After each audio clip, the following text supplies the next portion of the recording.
Hey guys, tonight we are journeying back, way back to a time and a place so secluded, so tucked away in a forgotten valley that its very existence felt like a whisper the rest of the world couldn't hear. You close your eyes and suddenly you're there. Feel the cool mountain air on your skin. Smell the wood smoke curling from chimneys, sweet and a little sharp. Hear the distant bleating of sheep, the murmur of a stream, the rhythmic thud of a hammer somewhere in the village. You're standing on a worn dirt path, dust puffing up around your worn leather boots. The sun is warm on your face, the kind of late afternoon sun that stretches shadows long and golden across fields of ripening grain. This place, this village, it's everything you know. It's peace, it's predictability, it's probably not a place you'd survive in for long without knowing how to mend your own socks or tell a storm coming by. The way the wind smells, but hey, details, details. So before you get comfortable, take a moment to like the video and subscribe, but only if you genuinely enjoy what I do here. And if you're feeling up to it, drop a comment below with where you're tuning in from and what time it is. It's always wild to see how these stories travel across the world. Now dim the lights, maybe turn on a fan for that soft background hum, and let's ease into tonight's journey together. You are here in this valley, not just visiting, but living. You've lived here your whole life, just like your parents and their parents before them. The valley walls rise steeply on all sides, green slopes giving way to jagged rocky peaks that seem to touch the sky. It feels like the edge of the world, and in many ways it is. Communication with the outside is slow, difficult. People from over the pass come maybe once a season if the weather is good and the pass isn't blocked by rock falls or snow.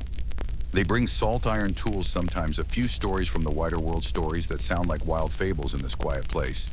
In return, they take wool-woven goods and perhaps some cured meats. It's a simple, almost timeless existence. Your days are dictated by the sun, the seasons, and the needs of the land. You rise with the first hint of light, the air crisp and smelling of dew and wood smoke. You work the fields, hoeing, planting, weeding, harvesting, depending on the time of year. The soil is rich here, fed by the mountain streams, and the crops are generous if you work hard. You know the cycles of the moon, the best times to plant certain seeds, the signs that predict rain or frost. This isn't academic knowledge. It's the knowledge that keeps you alive. Your hands are callous, your back is strong, and your face is weathered by sun and wind. You probably have a favorite patch of moss you like to sit on during a short break, or a specific tree whose shade feels just right at noon. It's these small, constant things that make up your world. The village itself is a cluster of stone and timber houses huddled together for warmth and company.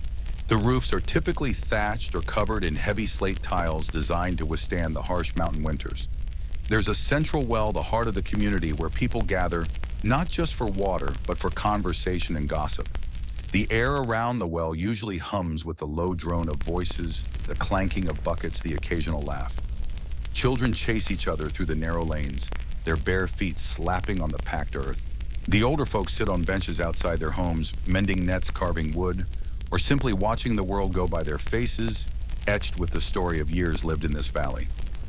Life is hard, no doubt. There are always chores: hauling water, chopping wood, mending fences, tending livestock. Sickness is a constant threat, and the remedies are often simple, based on herbs gathered from the valley slopes. A broken leg can be a life-altering disaster, a bad harvest, a death sentence. There are no doctors or hospitals here, just the village elder, who knows a bit more about poultices and setting bones than everyone else. You live close to the bone, keenly aware of your reliance on nature's fickle moods and the strength of your own community. It's a tough life, but it's your life, the only one you've ever known.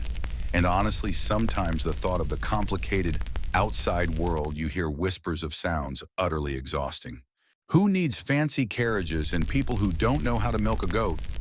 The language you speak here is like the valley itself, ancient, deep-rooted, shaped by centuries of isolation. It has words for every shade of green on the mountainside, every type of cloud that drifts overhead, every mood of the river. It's a language full of history, embedded with the names of ancestors, local spirits, and forgotten events. When you speak, you don't just communicate. You connect to a long line of people who have lived and died in this very place. Outsiders find it difficult to understand, not just because of the vocabulary and grammar, but because it carries the weight of this valley's unique soul. Historians still argue whether isolated languages like this evolve slower or faster than those in more connected areas. Perhaps it depends more on internal innovation than external influence. But who are we to say really? You spend your evenings gathered around crackling fires, the smell of wood smoke and cooking food filling the air. Stories are told in old legends of mountain giants, tales of daring hunts, personal histories passed down through generations. Children listen wide-eyed, learning the lore of their people. Adults share news from the day, discuss the weather plan for tomorrow's work. There's a comfort in this routine, a sense of belonging that is as essential as food and water. Maybe someone plays a simple flute or drum, the music echoing softly in the night air. You might mend tools, spin wool, or just sit and listen to the warmth of the fire seeping into your bones after a long day in the fields. Sleep comes early in the village following the setting sun. There are no streetlights, no glowing screens, just the moon, and the stars incredibly bright in the clear mountain air. You lie down on your straw mattress, maybe pulling a rough wool blanket over you. The sounds of the night filter in. The hoot of an owl, the rustling of leaves in the breeze, the distant howl of a wolf, hopefully distant. Your body is tired from physical labor, your mind relatively clear of the complex anxieties of modern life. You drift off easily, the rhythm of the valley cradling you into unconsciousness. This was your life. Day after day, season after season. Predictable, hard, but stable. The language you spoke was the language of your ancestors. The dreams you had were your own personal journeys through your waking thoughts or subconscious worries. A bad harvest, a difficult neighbor, the hope for a healthy child. There was nothing to suggest that this ancient rhythm was about to be broken, nothing to hint that the very fabric of your reality, the way you thought and communicated, was about to be rewoven by something as ephemeral as a dream. It's funny, isn't it? You think you know exactly what your world is, and then something utterly inexplicable comes along and flips the whole table over. You were just living your life, mending your fence, planning your next meal, completely oblivious. Perhaps you had a particular habit you were fond of before sleep. Maybe you'd stare at the patterns the moonlight made on the ceiling, or listen intently to the wind whistling through a crack in the wall, trying to discern if it was a friendly or unfriendly wind. It's these small personal anchors to the mundane reality that are about to be tested. You are secure in the knowledge that tomorrow will be much like today, demanding the same effort, offering the same simple rewards. The chickens will lay eggs, the goats will need milking, the fields will need tending. The language you use to greet your neighbor, to barter for goods, to tell your children a bedtime story, will be the same language that has been used in this valley for centuries. It's as solid and unchanging as the mountains themselves. You might grumble about the hard work, or the occasional leaky roof, or the fact that Old Man Hemlock still hasn't returned that shovel he borrowed last spring. Seriously, Hemlock, get it together. But these are the comfortable grumbles of a life lived within stable boundaries. You don't worry about abstract concepts like identity or linguistic change, because those concepts simply don't apply here. Your identity is tied to this land and these people, and your language is just the air you breathe. It's as natural and unquestioned as the sunrise. This kind of isolation, while making life physically demanding, often creates a profound sense of cultural inertia. Consider how much languages in port cities or major trade hubs change compared to those in remote mountain or island communities throughout history. The rate of change often correlated directly with external contact. It's a bit like how your great-grandma still uses phrases that make absolutely zero sense to your teenage cousin, except here, that linguistic gap could span centuries for the outside world. You're settling in for the night now. The fire in the hearth is dying down to embers casting dancing shadows on the walls. The sounds of the village are fading, doors closing, voices quieting. You can hear your own breathing, slow and steady. You think about the day's work, maybe anticipate tomorrow's tasks. There are no complex problems keeping you awake, no emails to check, no endless scroll of news to doom scroll through. Your worries are immediate, tangible enough food for winter, the health of your family, the state of your roof. Simple things, important things. The moon is a sliver of silver visible through your small window. A star blinks overhead, impossibly far away. You pull the blanket tighter, finding a comfortable spot. The straw rustles beneath you. You feel the familiar ache in your muscles, the pleasant fatigue of a day well spent. Your mind is already starting to loosen its grip on waking reality edges blurring. You are safe, you are home, you are asleep. And in this state of deepest unconsciousness, something unprecedented is about to unfold, not just for you, but for everyone else in the village simultaneously. You are just one soul in a valley full of sleeping souls, all connected by geography, by history, and tonight by something far more mysterious. You are completely unaware that this particular night will be unlike any other.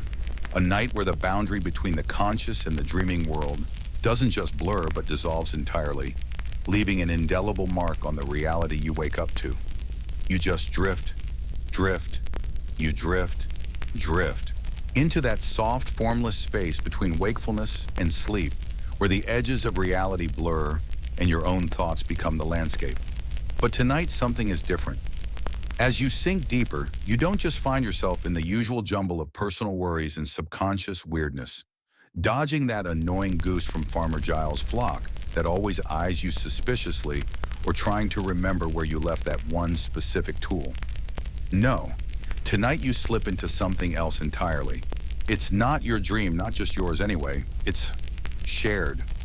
Imagine if you can a dream where you are utterly conscious that everyone else around you is experiencing the exact same impossible thing. You're not seeing them as characters in your personal narrative.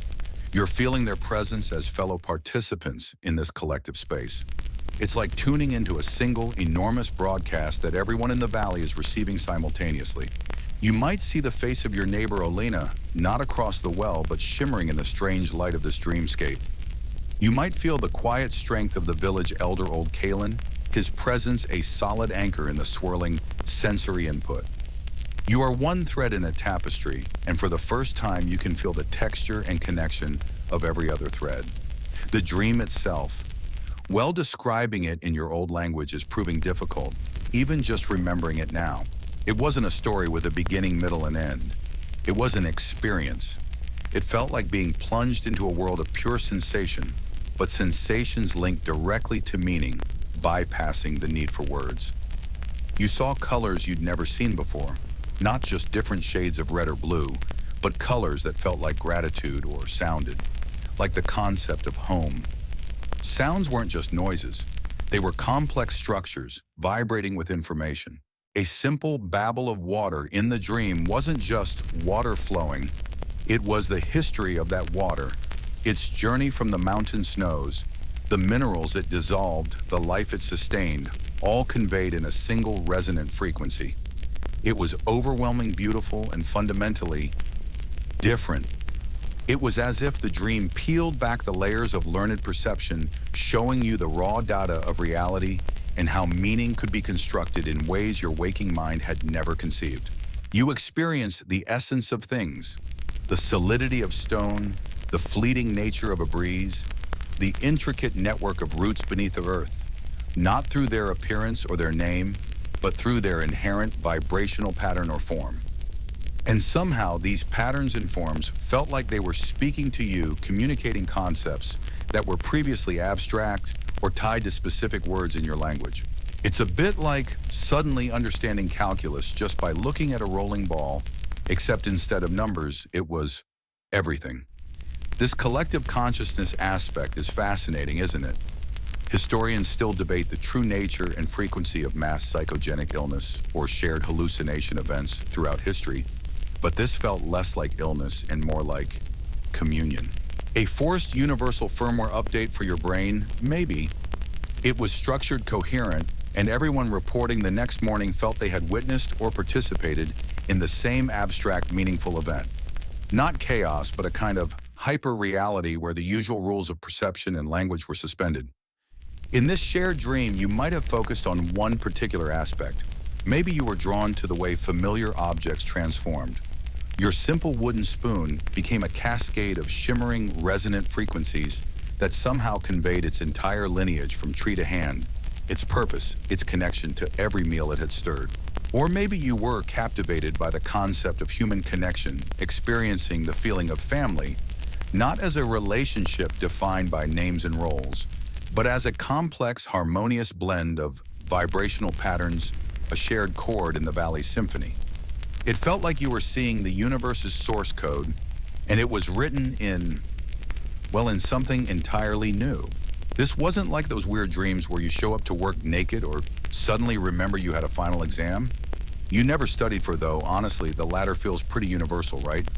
This was profound. It felt ancient, like tapping into a primal layer of consciousness, and futuristic, like glimpsing a form of communication that hadn't been invented yet. A peculiar historical tidbit springs to mind. There are accounts from various cultures of shamans or mystics entering shared trance states or dream journeys, sometimes reporting visions or knowledge gained collectively. This felt similar, but instead of a chosen few, it was everyone. From the oldest elder to the youngest babe, every mind in the valley was linked, processing this torrent of non-linguistic information together. When you finally started to stir, pulling yourself back towards wakefulness, the dream didn't shatter like glass. It faded slowly, the intense sensory input gradually dimming, but leaving behind a powerful residue. You woke up feeling different. Disoriented, yes, but more than that, you felt a strange clarity, an unsettling understanding of the world that was difficult to grasp with your waking mind. The images, the sounds, the feelings from the dream lingered, buzzing in the back of your consciousness. It was like waking up remembering a complex piece of music you'd never heard before, but only having the melody humming in your ears, unable to recall the specific notes or the instruments.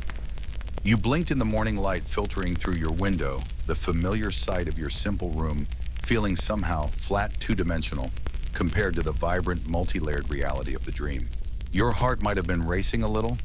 What was that? Did you imagine it?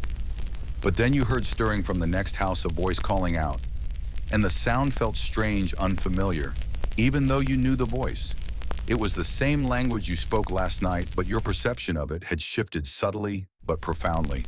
The sounds seemed less like arbitrary labels and more like incomplete fragments of those resonant patterns you'd experienced in the dream, like trying to describe a galaxy using only a handful of pebbles. This wasn't just a weird night's sleep. This was something fundamental. The dream hadn't just shown you a new way of perceiving, it felt like it had rewired how you perceived, especially how you perceive sound and meaning.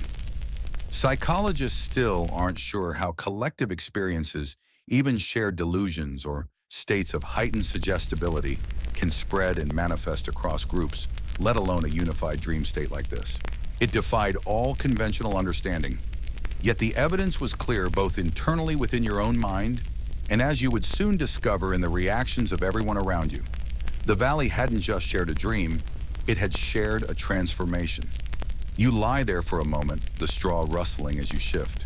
The air smells the same. Wood smoke, damp, earth, morning chill. The familiar sounds of the valley starting to wake up drift in, but none of it feels quite right. It's like looking at a beloved painting, but now you can see the brushstrokes, the texture of the canvas, the way the light hits it in a way you never noticed before. The simple, solid reality of your life feels permeable, changed by something utterly intangible, something that happened only in the dark, quiet hours while the village slept. The collective unconscious, perhaps, had decided to have a little chat, and it used dreams as its microphone.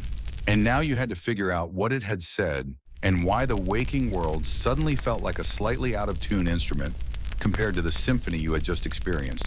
You swing your legs out of bed, the straw cool against your bare feet. The dream. It still hums in your head, a complex resonant chord that your ears can't quite place. Your simple wooden table, the worn stone floor, the rough-hewn beams of your ceiling.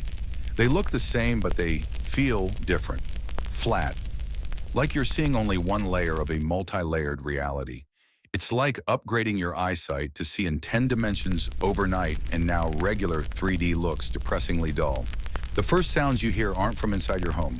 It's a murmur from outside. A few confused voices, hushed and hesitant. You walk toward the door, a strange mix of apprehension and urgent curiosity bubbling in your gut. Was it just you? Did you have a particularly vivid, utterly bizarre dream? Maybe you ate something weird last night. That stew was a bit challenging, honestly. But know that feeling from the dream, the shared space, the presence of others. It was too strong, too real. You open the door and step outside, blinking in the pale morning light. Your neighbor, old Manzor, is standing by his fence, usually a garrulous fellow, but now he's just staring blankly at his chicken, scratching his head. Across the dusty track, young Alara is trying to talk to her mother, but her hands are flapping in odd, frustrated gestures, and the sounds coming from her mouth. They're the right words, your language, but they seem to lack the weight, the texture that the dream imprinted on your mind. Manzor. You call out your own voice, sounding strangely thin and hollow in the morning air. He turns eyes wide with a question you instantly recognize because it mirrors the one in your own head. He opens his mouth to speak, and the first word is familiar, the greeting you've exchanged 1,000 times. But the way he says it, it's like he's trying to describe the taste of honey by showing you a picture of a bee. The information is there technically, but the experience is missing. Did you, the thing. He fumbles, his brow furrowed in confusion. He tries to gesture, sweeping his hand in a wide circular motion, then bringing his fingers to his temple. He's trying to describe the dream, the collective mind-altering event. And you understand him instantly, not just the words, but the meaning behind his clumsy movements, the shared recognition in his eyes.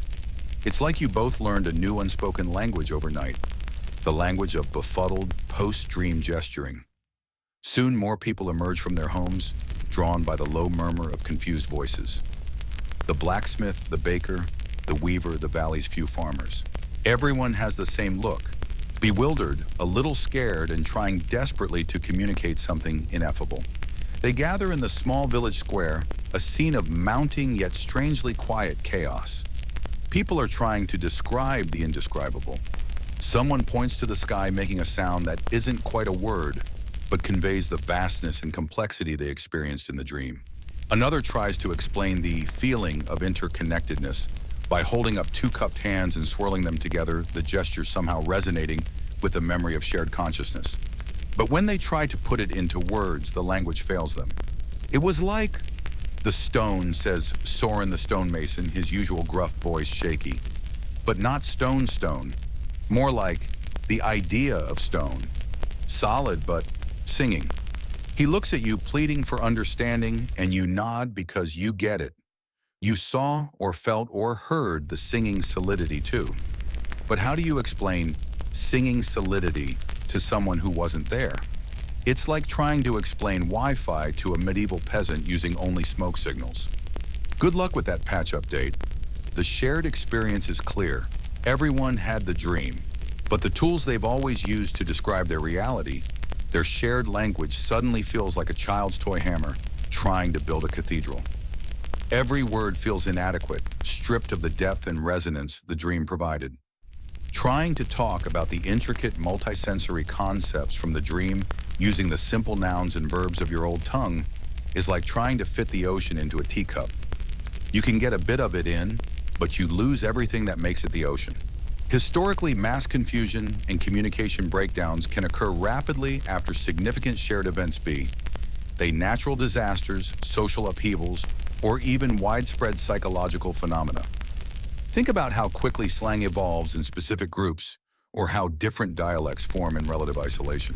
Or perhaps, more relevantly, consider the documented cases of communities experiencing collective psychological distress or shared hallucinations throughout history. From the dancing plagues of the Middle Ages, seriously, people just started dancing and couldn't stop, look it up, to more modern instances of mass hysteria. While the nature of this event feels different, less like illness and more like forced enlightenment, the immediate aftermath of confusion and communication struggle rings true. There's a particular frustration that builds. You share this profound, unifying experience, yet the very thing that usually connects you, language, is now a barrier. You see the understanding in someone's eyes when they make a certain gesture, but the moment they open their mouth, the connection falters. It's like seeing someone across a chasm and waving, knowing they see you, but you can't actually reach them. This shared isolation, this inability to articulate the core of the event, is perhaps the most unsettling part of the morning. Linguists still argue fiercely about the exact mechanisms and speed of language change, particularly how non-linguistic factors or sudden environmental shifts might influence vocabulary, grammar, or even phonetics.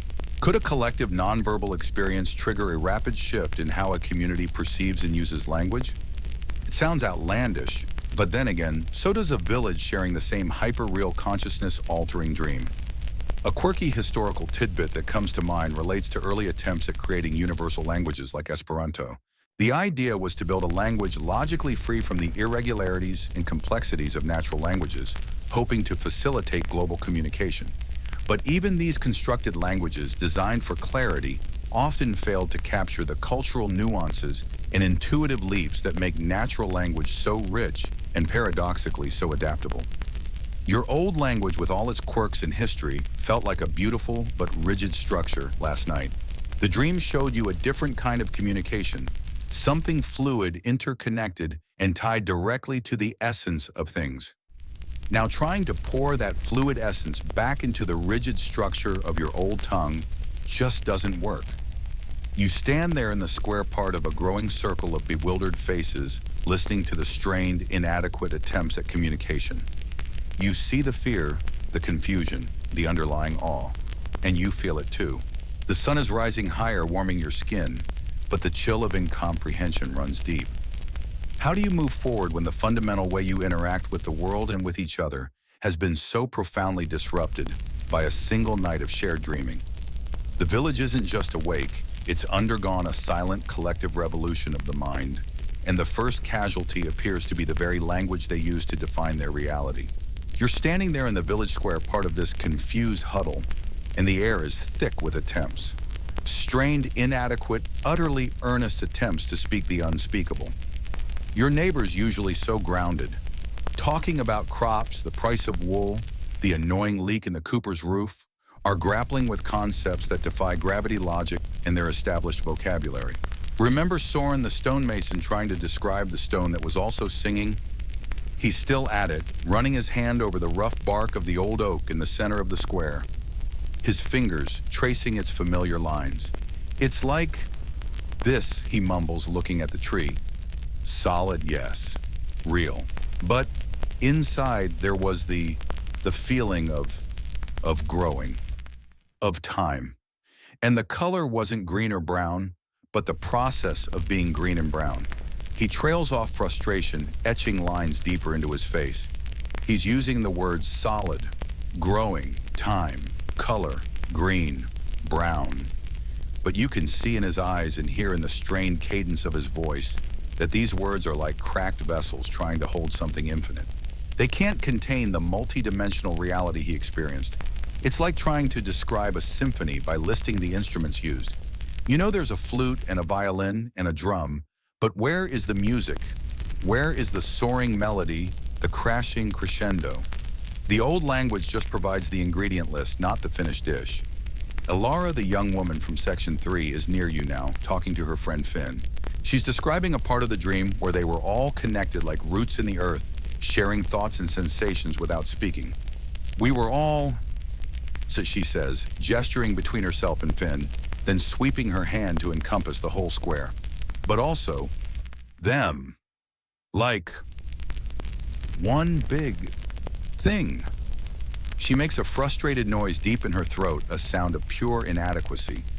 And when I thought about my worries, you felt them too, and I felt old Manzor's aching knee. Manzor, hearing his name, nods vigorously, his face a mask of surprise and validation. Yes, the knee, he exclaims, relief flooding his voice for a second before the familiar confusion returns. I felt the weight of the earth on it. Not just the ache, but the why, the years of standing, the story of the knee. Again, the words are there. Weight, earth, years, standing, story, knee. But they are being stretched and twisted, forced to carry meaning they were never designed for. It's like trying to haul a cart full of abstract concepts using only literal mules. They just don't have the horsepower. You feel a pang of sympathy mixed with your own bewildering sense of understanding. You felt the story of the knee, too, somehow. It wasn't just an ache. It was a narrative woven into the fabric of existence, perceived instantly. The baker, a stout man named Tom, known for his magnificent loaves and equally magnificent beard, is trying to describe the texture of something he experienced in the dream. It was smooth, he says, rubbing his rough baker's hands together, but not like polished wood or river stone, more like the absence of rough, the potential for smooth. He throws his hands up. This is impossible. It's like trying to explain the smell of fresh bread to someone who only knows numbers. He has a point. Your language is built on tangible reality. Things you see here: touches, smell, taste. It has words for stone, tree, ache, smooth, bread. But it doesn't have words for the essence of stone, the process of being a tree, the story of an ache, the potential for smooth, or the smell of bread as a multi-sensory cosmic event. The dream gifted you a perception of reality that your linguistic tools are completely unequipped to handle. It's like being given a superpowered telescope and then only having a child's crayon to draw what you see. You can see quasars and nebulae, but your drawing looks like a slightly smudged circle. This immediate post-dream period is a chaotic symphony of linguistic failure. People try to use metaphors, analogies, anything to bridge the gap. But even these familiar linguistic devices fall short. The metaphors rely on shared understanding of the physical world, but the dream altered that understanding on a fundamental level. It showed you that a stone isn't just a stone. It's a nexus of cosmic forces, a record of geological time, a point of consciousness. How do you then use stone as a metaphor for something else when your definition of stone itself has expanded into the utterly abstract? The sheer frustration is palpable. You see people clenching their fists, stamping their feet, making sounds of exasperation that are more expressive than any word they've tried to use. Some just sit down on the dusty ground, burying their faces in their hands, overwhelmed by the inability to share this monumental experience. It's incredibly isolating, paradoxically, to have a shared experience that you cannot discuss. You are surrounded by people who get it, but you can't talk about getting it. It's like being trapped in a room full of people who all saw the same incredible movie, but the movie was in a language none of you knew, and now you can only discuss it using terms from your old language, which suddenly feels profoundly inadequate. Remember that scene with the whirly-whoo thing? Yeah, and the bit with the feely-touchy light. You feel understood, but the conversation is exhausting and ultimately unsatisfying. Historically, moments of collective shock or paradigm shifts, even on a smaller scale than this village's experience, can profoundly impact how a community perceives reality and thus how they communicate. Think about the sheer disruption caused by the Black Death in medieval Europe. Not a language shift per se, but a shift so profound it affected everything from social structures to religious beliefs, inevitably changing how people talked about life, death, and hope. Or consider how the introduction of entirely new technologies or concepts like the internet or quantum physics necessitates the creation of new vocabulary and even new ways of thinking and structuring language to describe them. This village is facing a similar but far more compressed and internally generated challenge. They've been exposed to a new reality, and their language is still built for the old one. There's a quirky historical tidbit about the Tasiday people of the Philippines who were discovered in the 1970s and claimed to be a Stone Age tribe with a unique language and culture, supposedly isolated for centuries. This claim was later revealed to be a hoax, with the individuals shown to be actors from nearby tribes. However, the initial fascination highlights a persistent human curiosity about isolated groups developing unique languages and worldviews. While the Tasiday story is one of fabrication, it touches upon the genuine phenomenon of how isolation and unique environments, or in your case, a unique mental environment, can shape linguistic evolution. Your village overnight has become culturally and perceptually isolated from its own past reality, creating the conditions for rapid internal language change. The attempts continue throughout the morning. People try drawing in the dirt, making elaborate pantomimes, even singing strange discordant notes in a desperate effort to convey the melodic complexity of the dream world. A child, perhaps less burdened by the rigid structure of the old language, makes a sound you've never heard before. A soft, trilling whistle that somehow perfectly captures the feeling of floating you experienced in the dream. Others immediately latch onto the sound, repeating it, adapting it slightly. A spark. A tiny crack in the dam of inarticulacy. This is where an open scholarly debate comes into play. To what extent does language shape thought? The Sapir-Whorf hypothesis, in its various forms, suggests that the structure of a language can influence or even determine the way its speakers perceive and conceptualize the world. If this hypothesis holds true, then your village, having experienced a reality, the dream that transcends the structure of your old language, is now in a state of profound cognitive dissonance. Your mind's experienced a world of interconnectedness, multidimensional perception, and inherent stories embedded in everything, but your language is built for a world of separate objects, linear time, and simple descriptions. Historians and linguists still argue fiercely about the strength of this link. Does language limit thought, or does thought simply struggle to express itself within linguistic limits? In your village right now, it feels very much like the language is a cage, and your thoughts are flapping against the bars like frantic birds.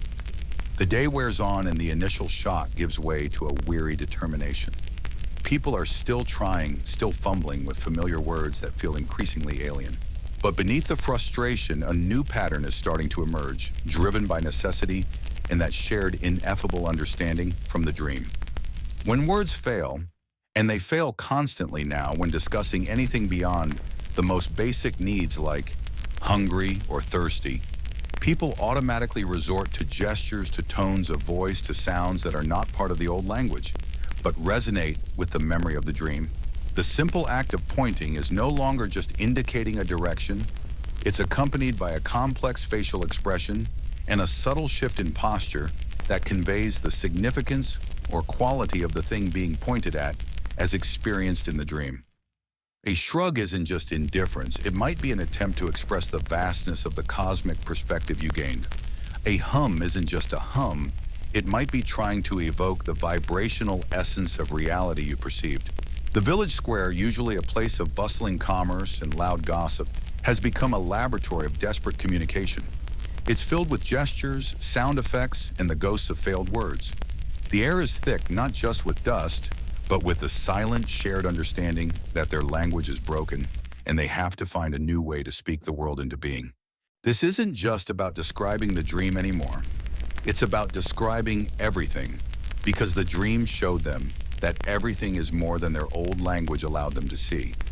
They aren't just trying to talk about the dream.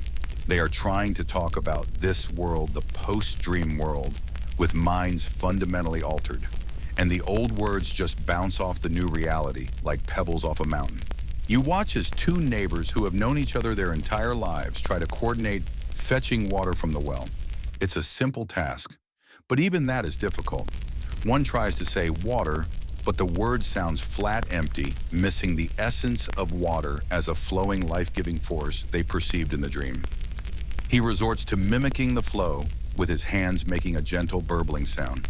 The other neighbor understands, perfectly nodding, and makes a sharp, rhythmic tapping sound, followed by a series of quick, light gestures, indicating they should meet at the well.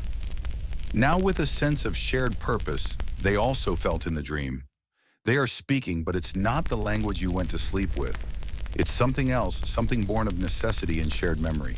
The old language is dying not with a bang, but with a whimper of inadequacy in the face of a new, vibrant reality.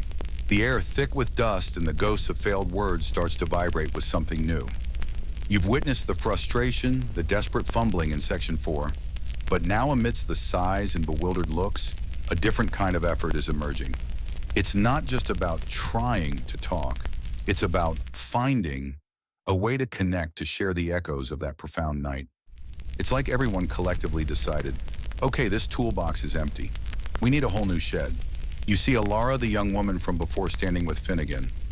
Instead of struggling with complex sentences about shared consciousness, she simply closes her eyes for a moment, takes a deep breath, and makes a low, resonant hum in her chest. It's not a musical note exactly, but a sound that feels vibrational, grounded. Finn nods instantly, his eyes widening slightly in recognition. He replies with a quick, sharp click of his tongue, followed by a soft, exhaled sigh. You don't know what they said, not in the old language, but you feel the communication happen.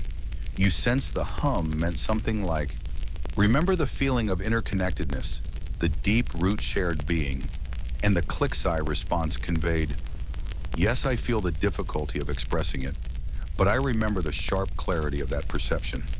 It's like tuning into a frequency you didn't know existed until last night. Others begin experimenting.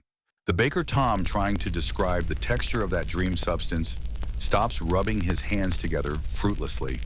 Instead, he takes a handful of dust from the ground and lets it sift slowly through his fingers, accompanying the action with a series of rapid light tapping sounds against his palm. Then he makes a single drawn-out shh sound like soft wind.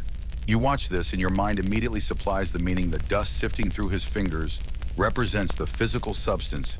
The tapping sounds convey its strange, almost granular, yet unified structure, and the shh evokes its smooth, elusive quality. It's a multimodal communication, tactile, auditory, and visual, that bypasses the inadequate vocabulary entirely. It's chaotic, yes. It's messy. There are still plenty of bewildered stares and failed attempts, but you're starting to see patterns emerge. Certain sounds, certain gestures, certain shared gazes that hold a specific intensity or quality seem to land to resonate with that shared memory of the dream world. A high, sharp whistle might signify something fleeting and bright. A slow circular hand motion might represent the cyclical nature of time they perceived. A series of quick blinks might indicate a sudden shift in perspective experienced in the dream. This isn't just random noise and movement. It's the birth pangs of a new language forged in the crucible of necessity and shared nonverbal experience. Think about how babies learn to communicate before they have words. They point, they babble with intonation that sounds like questions or demands. They use body language to express needs and emotions. They are building a proto-language based on immediate experience and innate human drives for connection. Your village is doing something similar, but on a hyper-accelerated communal scale, driven by a past shared experience, the dream that redefined their present reality. The fascinating thing is how quickly some of these sounds and gestures start to stick. Someone uses a specific trill to refer to the floating sensation, and within minutes you hear others adopting that same trill when trying to describe anything ephemeral or light. Someone else develops a specific way of holding their hands palms up and fingers slightly curled to represent the interconnectedness, and you start seeing it everywhere. A silent affirmation during a conversation about the dream. It's like the most resonant, effective sounds and gestures are being instantly downloaded into the collective consciousness because they tap into that shared memory bank from the dream. There's a moment you witness that crystallizes this shift. Old Manzor, still preoccupied with the story of the knee, is trying to explain it to a younger villager who didn't experience that specific detail as strongly in their dream. Manzor tries to say story, knee, years, but the words feel thin and useless. He pauses, closes his eyes, and then slowly lifts his leg, bending the knee. He places his hand on it, not rubbing it, but holding it with a profound sense of reverence. Then he makes a series of low rumbling sounds deep in his throat, sounds that vibrate through his chest. As he does this, he slowly mimics the act of walking, placing exaggerated weight on the bent knee, his face etched with a complex expression that isn't just pain, but endurance, history, and a strange, deep satisfaction. The young villager watches completely captivated. They don't hear words, but they understand. You see recognition dawn on their face, a flash of that dream perception returning. They reply not with words, but with a slow, deliberate nod and a soft, acknowledging sigh, placing their own hand lightly on Manzor's shoulder. They successfully communicated something profound. The deep historical weight of Manzor's experience, the inherent narrative contained within his physical form, entirely through gesture, sound, and shared empathetic understanding. It's exhilarating and profoundly strange to witness. They are speaking, but the sounds are not words, and the gestures are not pantomime. They are the raw components of meaning.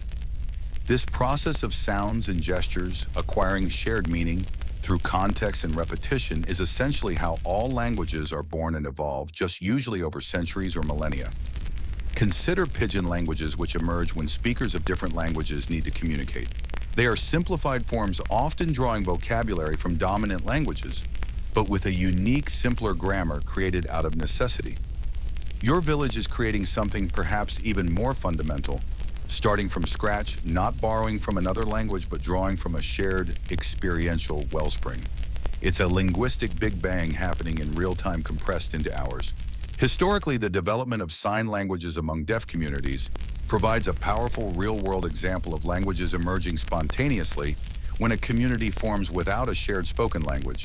In Nicaragua in the 1970s and 80s, deaf children who were brought together for the first time in schools began to develop their own sign language, initially a pidgin form, which was then further developed and conventionalized by younger generations into a fully complex language with its own grammar and syntax.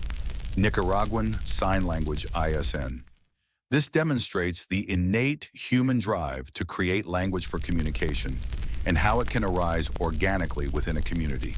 Your village is like a supercharged version of this, driven by a shared perceptual difference rather than a sensory one.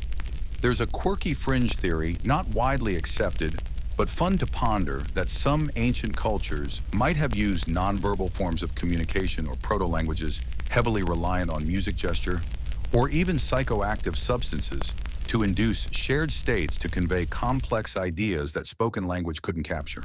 While speculative, it touches on the idea that language isn't solely about words. Meaning can be encoded and shared through a multitude of channels. Your village, accidentally exposed to a psychoactive substance of cosmic proportions, is now instinctively tapping into those other channels. So are they inventing a language or remembering one? This is where an open scholarly debate arises. To what extent is language an innate human capacity, and to what extent is it a learned cultural construct? Chomsky's idea of a universal grammar suggests an innate linguistic structure hardwired into the human brain, allowing children to acquire language rapidly. If that's true, is your village merely accessing a deeper, more fundamental layer of this innate capacity triggered by the dream? Or are they actively constructing something entirely new piece by painstaking piece through social interaction and trial and error? Historians, linguists, and cognitive scientists still argue fiercely about the balance between nature and nurture in language development. In your village, you're seeing a unique case study, an entire community simultaneously hitting a linguistic reset button and starting to build again, seemingly from the ground up, influenced by a shared non-ordinary experience. The sounds and gestures are becoming more frequent, more confident. You hear short bursts of clicks, whistles, and deep hums, punctuated by fluid hand movements and significant shifts in posture or facial expression. It's still interspersed with attempts at the old language, especially for simple, mundane things. You might hear someone say bread, a word still firmly rooted in the physical world, but then use a specific series of taps and a shimmering hand gesture to describe the feeling or essence of bread as sustenance and warmth perceived in the dream. The old words are like sparse islands in a sea of new proto-linguistic expression. The process isn't without its hitches. Misunderstandings happen. Someone tries a gesture-sound combination they think means the mountain is also a song, but their neighbor interprets it as the cow has a broken leg. Laughter breaks out a sound, thankfully still universally understood. But even these errors are productive. They refine the emerging signals, showing what works and what doesn't. It's a rapid process of linguistic natural selection. The most effective signals, those that most efficiently evoke the shared dream memory and facilitate understanding, are reinforced and spread. The less effective ones wither away. You find yourself doing it too. You want to ask your neighbor about the strange light you saw in the dream, the one that felt like pure information. You open your mouth to use the old words, strange light, information, but they feel like dry leaves in your mouth. Instead, you lift your hand, tracing a shimmering, wavy pattern in the air, and make a series of rapid, high-pitched clicks with your tongue, followed by a deep, resonant hum. Your neighbor's eyes meet yours, and they nod slowly, making a similar hum in return, their hand gently tapping their forehead. Success. You understood each other perfectly. You conveyed the quality of the light, its shimmering, energetic nature, and its function, the rapid download of deep knowledge represented by the clicks grounded in fundamental reality, the hum. They acknowledged understanding, indicating it resonated with their own cognitive experience, tapping the forehead, and shared that sense of deep, resonant recognition, their hum. You just had a conversation without a single word from the old language. This is it. This is the moment the tide truly turns. The frustration of Section 4 gives way to the clumsy, hopeful first steps of a new way of being, a new way of connecting. The shared dream didn't just change what they perceived, it gave them a common reference point, a Rosetta Stone, not of translation, but of feeling and essence, upon which they could build a new linguistic framework. The old language is being shed like a skin that no longer fits, and the raw, pulsing, vibrant beginnings of the new one are starting to show.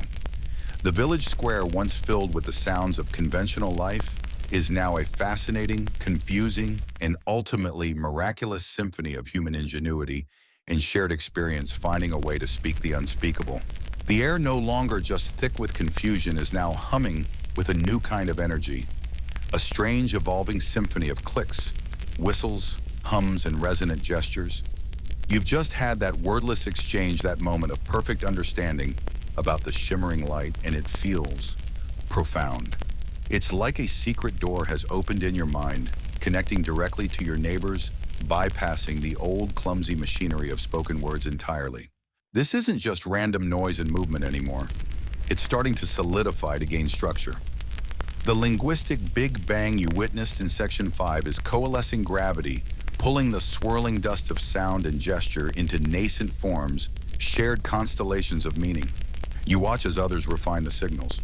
That specific trill, the one that signifies the floating sensation from the dream, it's now being consistently used not just for literal floating, but for anything ephemeral, light, or hard to grasp. A passing thought, the feeling of mist, the way a feather drifts. It's like the trill has become an adjective or a descriptor for a whole category of experiences. Similarly, the hand shape representing interconnectedness isn't just used during conversations about the dream's core message. People are starting to use it as a silent affirmation during discussions about community decisions, or even just when acknowledging someone's presence in a deep nonverbal way. It's evolving from a description of a dream state into a symbol for a real-world concept filtered through that dream's lens. The sounds aren't just arbitrary noises. They seem to have a certain felt quality that resonates with the dream experience. Low hums often accompany gestures related to grounding depth or fundamental reality. High clicks and whistles are associated with speed lightness or rapid shifts in perception. Fluid flowing hand movements describe transitions or continuous states, while sharp percussive taps might signify distinct points, impacts, or granular detail. It's almost like a synesthetic language where the sound or feel of the signal inherently carries part of its meaning linked back to the sensory and emotional landscape of that transformative night. It makes the old language feel flat, like looking at a black and white photo after seeing the world in hypercolor. This standardization isn't happening through conscious agreement or a village council meeting deciding, right from now on, trill means ephemeral. It's happening organically through repetition and shared success. Someone uses a sound gesture combination that perfectly evokes a feeling from the dream their listener understands, and they both feel that resonant click of connection. That specific combination is reinforced. Others overhear or observe and adopt it because it works. The combinations that fail to communicate wither away. It's an incredibly rapid process of linguistic evolution, condensed from millennia into mere hours. It's like watching evolution happen in a petri dish, but the organisms are communication attempts. You see Tom the baker no longer sifting dust endlessly. He now uses a specific short series of taps on his chest, representing the internal feeling of substance, followed by that soft shh sound representing its smooth ethereal quality when referring to the dream substance. And when he talks about bread, he might say bread in the old language, but add a deep, satisfied hum and a gesture of bringing his hand to his heart, conveying the nourishment and comfort bread provides. As perceived through the dream's heightened sense of essence, the old words are still useful for labeling concrete things, but the new sounds and gestures are necessary to convey the meaning or essence of those things, especially as transformed by the night's experience. Trying to describe the feeling of bread using only the old words now feels like trying to describe the taste of honey using only the word yellow. The process is full of delightful, sometimes hilarious trial and error. You hear a sharp, high-pitched peep, followed by a fluttering hand gesture. Someone tries to respond with a deep rumble and a pounding fist, clearly a misunderstanding. Both parties pause, look confused, then try again. This time the first person repeats the peep and flutter, but adds a quick, wide-eyed look upwards. They were trying to describe the small bird-like creatures they saw flitting through the dream sky. The second person's face lights up in recognition, and they respond with their own rapid peep and flutter, accompanied by a high-rising vocal inflection that indicates understanding and perhaps a question, "Oh, those flying things." It's like they're playing a game of charades and Pictionary simultaneously, but the rulebook is being written as they play. The sheer efficiency of the new system for communicating dream concepts is remarkable. Concepts that would have taken paragraphs of clumsy, inadequate explanation in the old language. The interconnectedness of all living things, the sensation of experiencing multiple timelines at once, the feeling of pure knowledge entering your mind, can now be conveyed with a single, complex gesture-sound combination. It's like they've discovered a form of communication that is closer to pure thought or feeling than conventional language. You might wonder if this is what true telepathy would feel like. Not just hearing words in your head, but sharing the raw, unfiltered experience of something. Historians still argue whether the capacity for language is primarily innate, like Chomsky's universal grammar idea, or primarily learned through social interaction and cultural transmission. Your Village provides a fascinating, if fictional, case study. They had a learned language, and it suddenly became inadequate. Now faced with a new shared experience, they are spontaneously generating a new communication system. Is the form of this new system dictated by innate cognitive structures? Maybe the hums and clicks are tapping into some fundamental neural pathways for communication? Or is it being shaped purely by the social process of trial, error, and communal adoption? It feels like a bit of both, an innate drive to communicate colliding with the unique constraints and shared reference points of their situation. Consider the phenomenon of creolization in real-world linguistics. Pidgin languages, simplified communication systems that arise when groups with no common language need to interact, can over time and across generations develop into full-fledged Creole languages. Creoles have complex grammars and syntax, often borrowing vocabulary from the Pidgin, but structuring it in new ways. This usually takes decades or even centuries. Your Village is doing something similar, building a complex system from simpler components, but at warp speed driven by a shared perceptual reality rather than a shared necessity for trade or survival, though communication is certainly necessary for survival here. It's a super creolization event powered by shared consciousness. There's a quirky, perhaps fringe idea in language studies that suggests language might have originated from gestures, sounds, and rhythms linked to collaborative work or ritual long before abstract words developed. Some theories propose a musa-language stage where communication was more melodic and rhythmic, conveying emotion and intention through non-arbitrary sounds before evolving into the arbitrary symbols we call words. Your Village's new communication, with its emphasis on resonant hums, sharp clicks, and fluid gestures, feels remarkably close to some of these speculative origins. It's like they've been regressed to a primal state of communication, then accelerated forward on a different evolutionary branch. You notice that the old language is still used, but often for practical concrete tasks. Pass the shovel is still pass the shovel, enamun. But if someone wants to describe the effort of digging the feel of the earth or the purpose of their work, as seen in the dream perhaps as part of a larger interconnected system, they'll switch to the new sounds and gestures. The two systems coexist, one for the mundane, the other for the transcendent, though the lines are blurring. You might hear someone say water in the old tongue, but then make a series of bubbling sounds and a downward spiraling hand motion to convey the life-giving, pervasive essence of water as experienced in the dream. Teaching this new language to outsiders, if any were to arrive, would be nigh impossible. How do you explain the meaning of a specific hum gesture combination that signifies the feeling of pure knowledge entering your mind to someone who has never felt pure knowledge enter their mind? The new language is inextricably linked to the shared experience of the dream. It's a language of being, not just labeling, It requires a shared perceptual foundation that most people simply wouldn't have. It's like trying to teach someone born blind to understand the difference between red and blue solely through verbal description. You could describe the wavelengths, but you couldn't convey the experience. Your village has become a community of color perceivers in a black and white world, and their new language is built from those colors. This creates a subtle but growing divide. Those who experience the dream share this new deep mode of communication.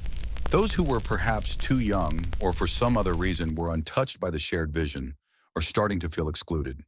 They can hear the sounds, see the gestures, but the underlying resonance, the connection to the shared memory, isn't there for them.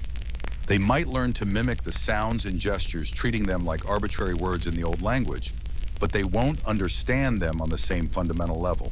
This isn't just a language barrier, it's an experiential barrier, creating the first subtle cracks in the village's unity based on who was and wasn't touched by the night's magic or trauma, depending on your perspective. Speaking of magic and trauma, there's a joke going around in the old language, because some things are just easier to joke about with words about the village elder Alara's grandmother. She apparently tried to use the new gesture for deep ancient wisdom, a slow circular motion ending with a hand pressed to the forehead to ask for more porridge. The resulting confusion and the elder's indignant huffs were, according to the whispers, absolutely priceless.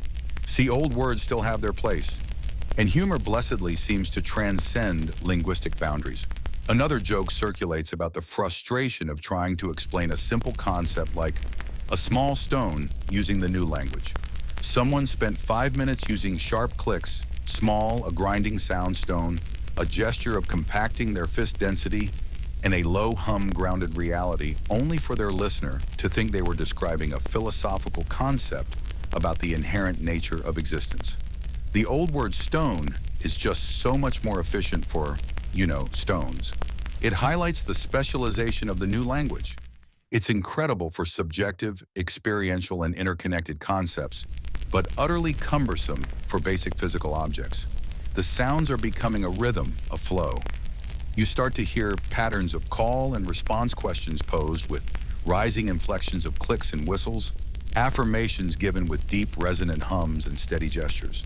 It's less like discrete words and more like melodic phrases or rhythmic sequences that convey complex ideas or emotional states.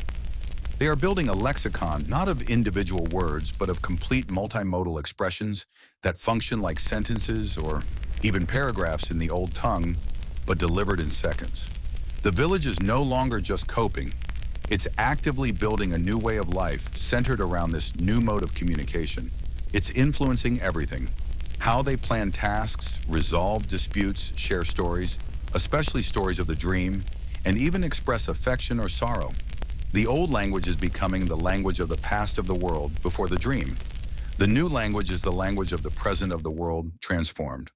And you, having lived through that night and participated in these early, clumsy, miraculous steps, are fluent in the language of dreams made real. That humming, clicking gestural symphony from Section 6 isn't just for expressing abstract, dreamy concepts anymore. It's seeping into the mundane, transforming the everyday rhythm of the village.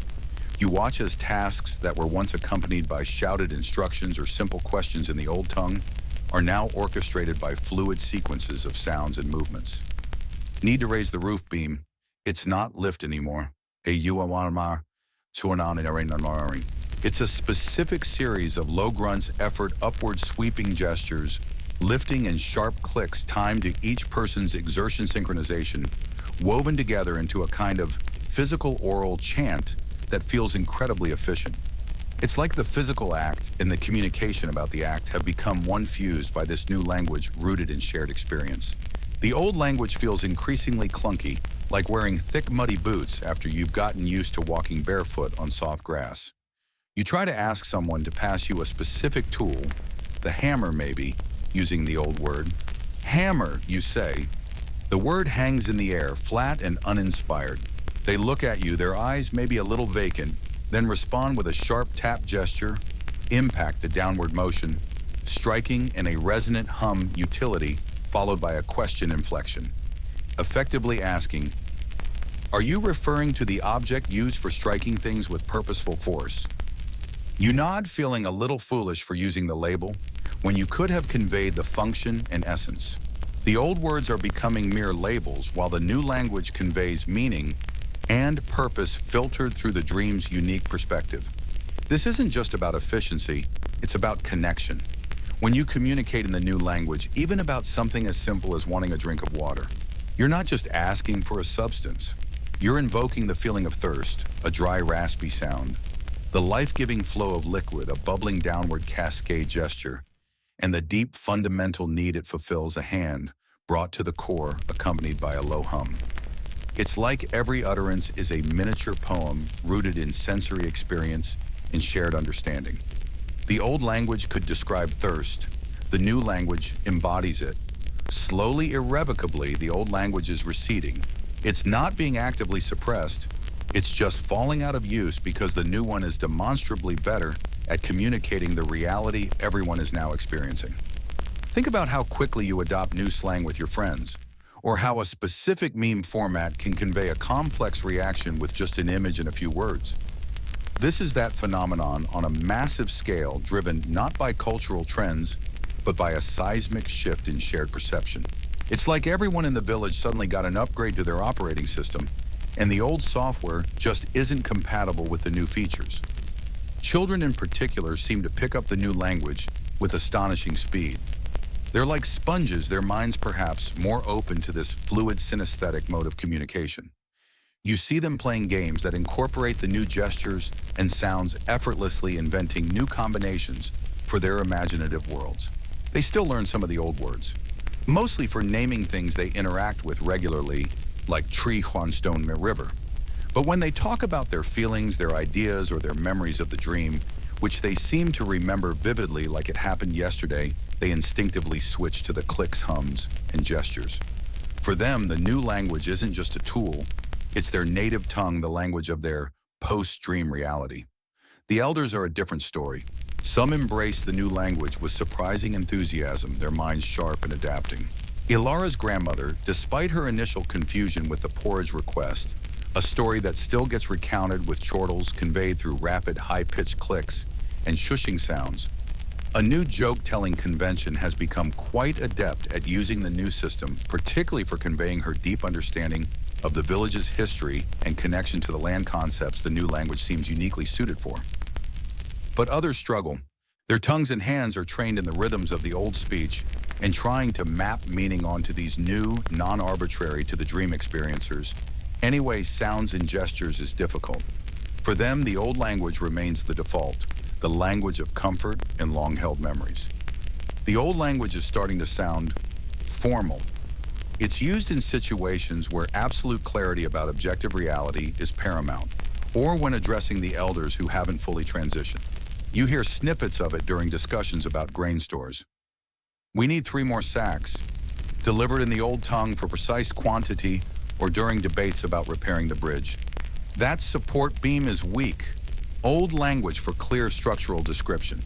But the reasons for needing the grain to sustain the community, the interconnected web of life, new language, or the importance of the bridge connecting different parts of the unified whole, new language are almost always discussed using the new system. It's becoming the language of facts, while the new one is the language of truth, or at least their truth, as revealed by the dream. There's a fascinating parallel here in the real world, though maybe less dramatic in its speed. Think about how languages evolve and split. Old English, Middle English, Modern English. They are distinct stages. Or consider the concept of linguistic substrate and superstrat languages. When one language comes into contact with another, especially in a conquest or colonization scenario, not that this is a conquest, but it is a disruption, features of the dominant language, the new dream language can influence the subordinate one. The old village language, or the subordinate language's structure, can subtly persist beneath the new vocabulary. In your village, it feels more like the dominant language of shared experience is creating an entirely new system that is pushing the old vocabulary-based language into a different role. Historians still argue whether language fundamentally shapes our perception of reality, the strong version of the Sapir-Whorf hypothesis, or merely reflects it, a weaker version. Your village seems to be a living, breathing, and clicking, humming, and gesturing experiment, supporting the idea that a change in shared experience can rapidly force the creation of a new linguistic system, which in turn seems to be reinforcing their new perception of reality. Is the new language making them see the world through the lens of the dream more clearly, or did the dream already fundamentally alter their perception, and the language is just a natural expression of that change? It's a classic chicken or the egg scenario playing out before your eyes. A quirky tidbit. Did you know that some real-world sign languages like Nicaraguan Sign Language, which emerged spontaneously in the late 20th century among deaf children with no prior language, show how quickly a complex communication system can develop when there's a need in a community? It started with simple home signs and pigeon-like communication. Then the younger generation developed it into a full-fledged language with consistent grammar and syntax. Your village is doing something similar, but using voice and gesture, and driven by a shared internal experience rather than purely social interaction. It's like their collective unconscious decided to birth a language. One of the subtle challenges is with abstract concepts that weren't explicitly highlighted in the dream, or that require fine distinctions. Justice, for instance. The dream might have shown interconnectedness and harmony, but how do you express a concept like fairness or punishment in a language built around felt experience and universal connection? This is where the old language sometimes feels necessary, providing a framework for complex social constructs that the new, more organic language doesn't yet have sophisticated terms for. Arguments about resource allocation, while perhaps prefaced with shared gestures of community, need often revert to the old language when specific numbers, rules, or precedents need to be cited. It's like the new language is great for the why and the how it feels, but the old language is still needed for the what and the how much. This linguistic duality leads to some awkward moments, and yes, more jokes.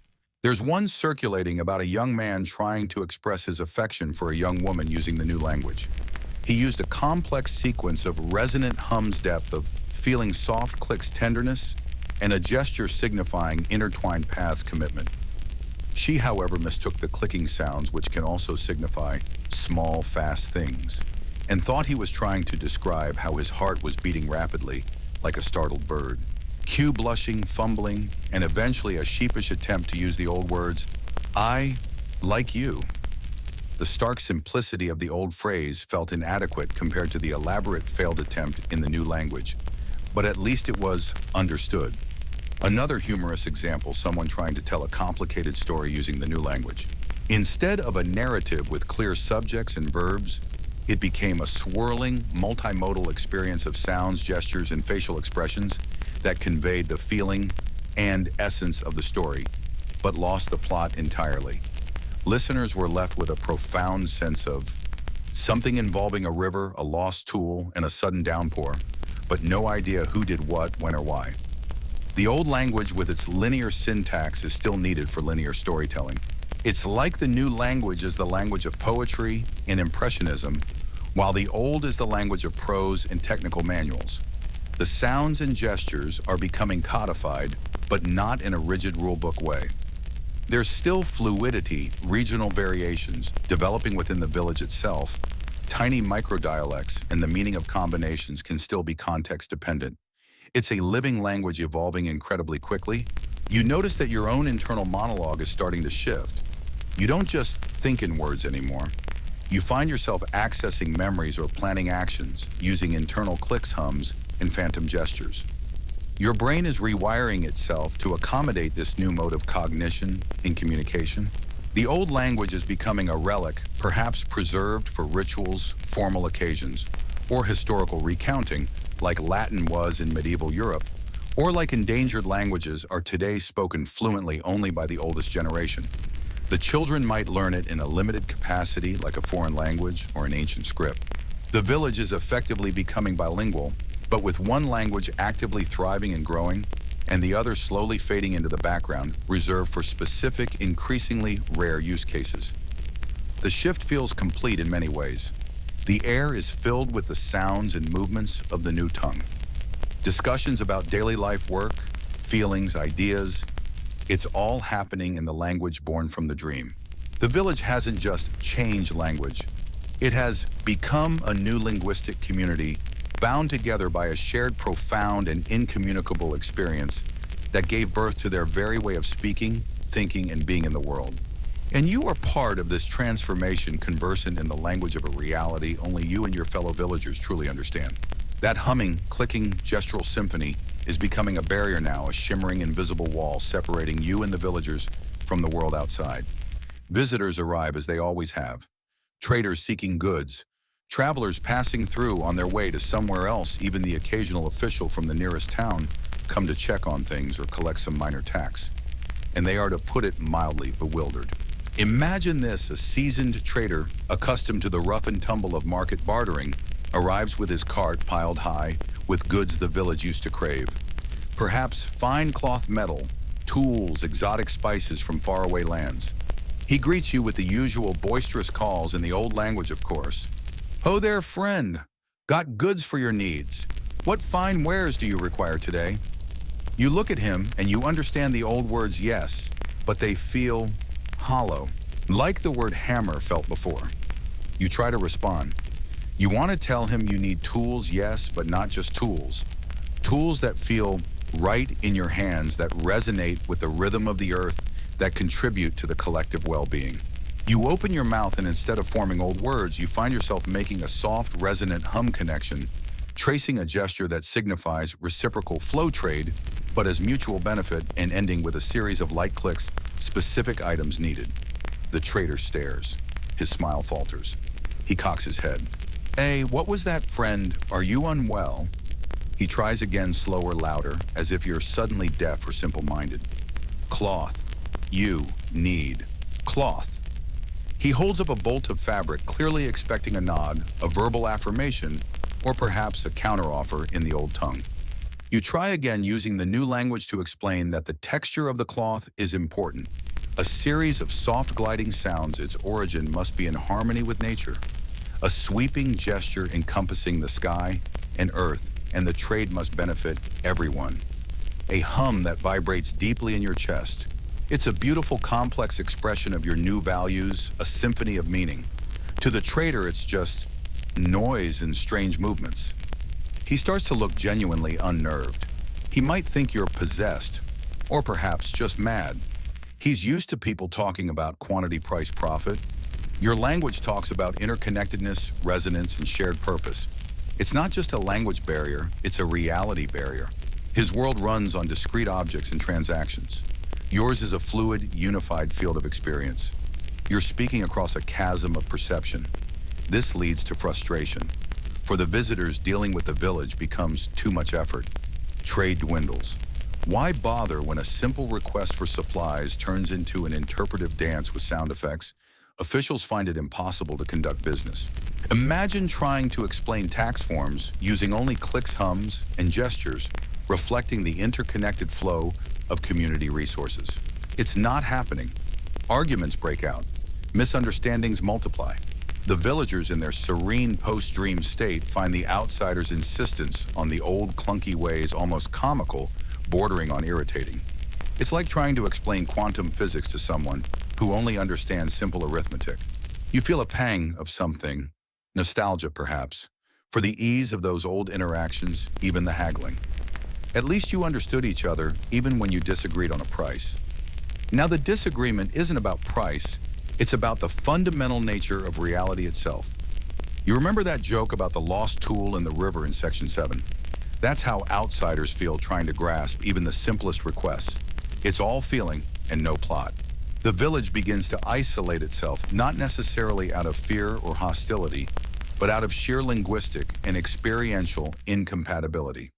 Why engage with a world that doesn't speak your language, literally and figuratively?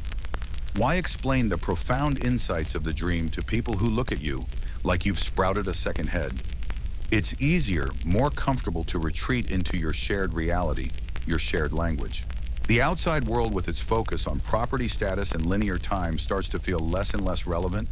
It feels loud, disconnected. The humming and clicking of the village feels harmonious. The old language of the outside world feels jarringly individualistic. This phenomenon of linguistic divergence leading to cultural isolation isn't entirely unprecedented. Historians still argue whether distinct language families arose from single proto-languages and spread out diverging over time due to geographical separation and cultural drift, or if multiple proto-languages emerged independently. Your Village offers a unique rapid-fire case study where a shared internal event, rather than physical distance, created a swift, profound divergence from the established linguistic norm, effectively isolating the community overnight. It's like they fast-forwarded the process of dialect becoming a distinct language by a few thousand years.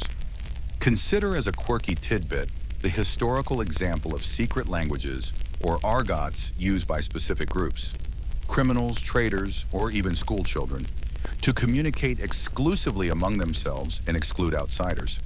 These often develop rapidly within the group. While the dream language isn't intended to be secret, its nature makes it function exactly that way.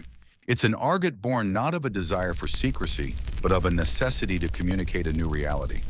The outsiders are left outside the linguistic loop, and by extension, outside the loop of the villagers' new understanding of existence.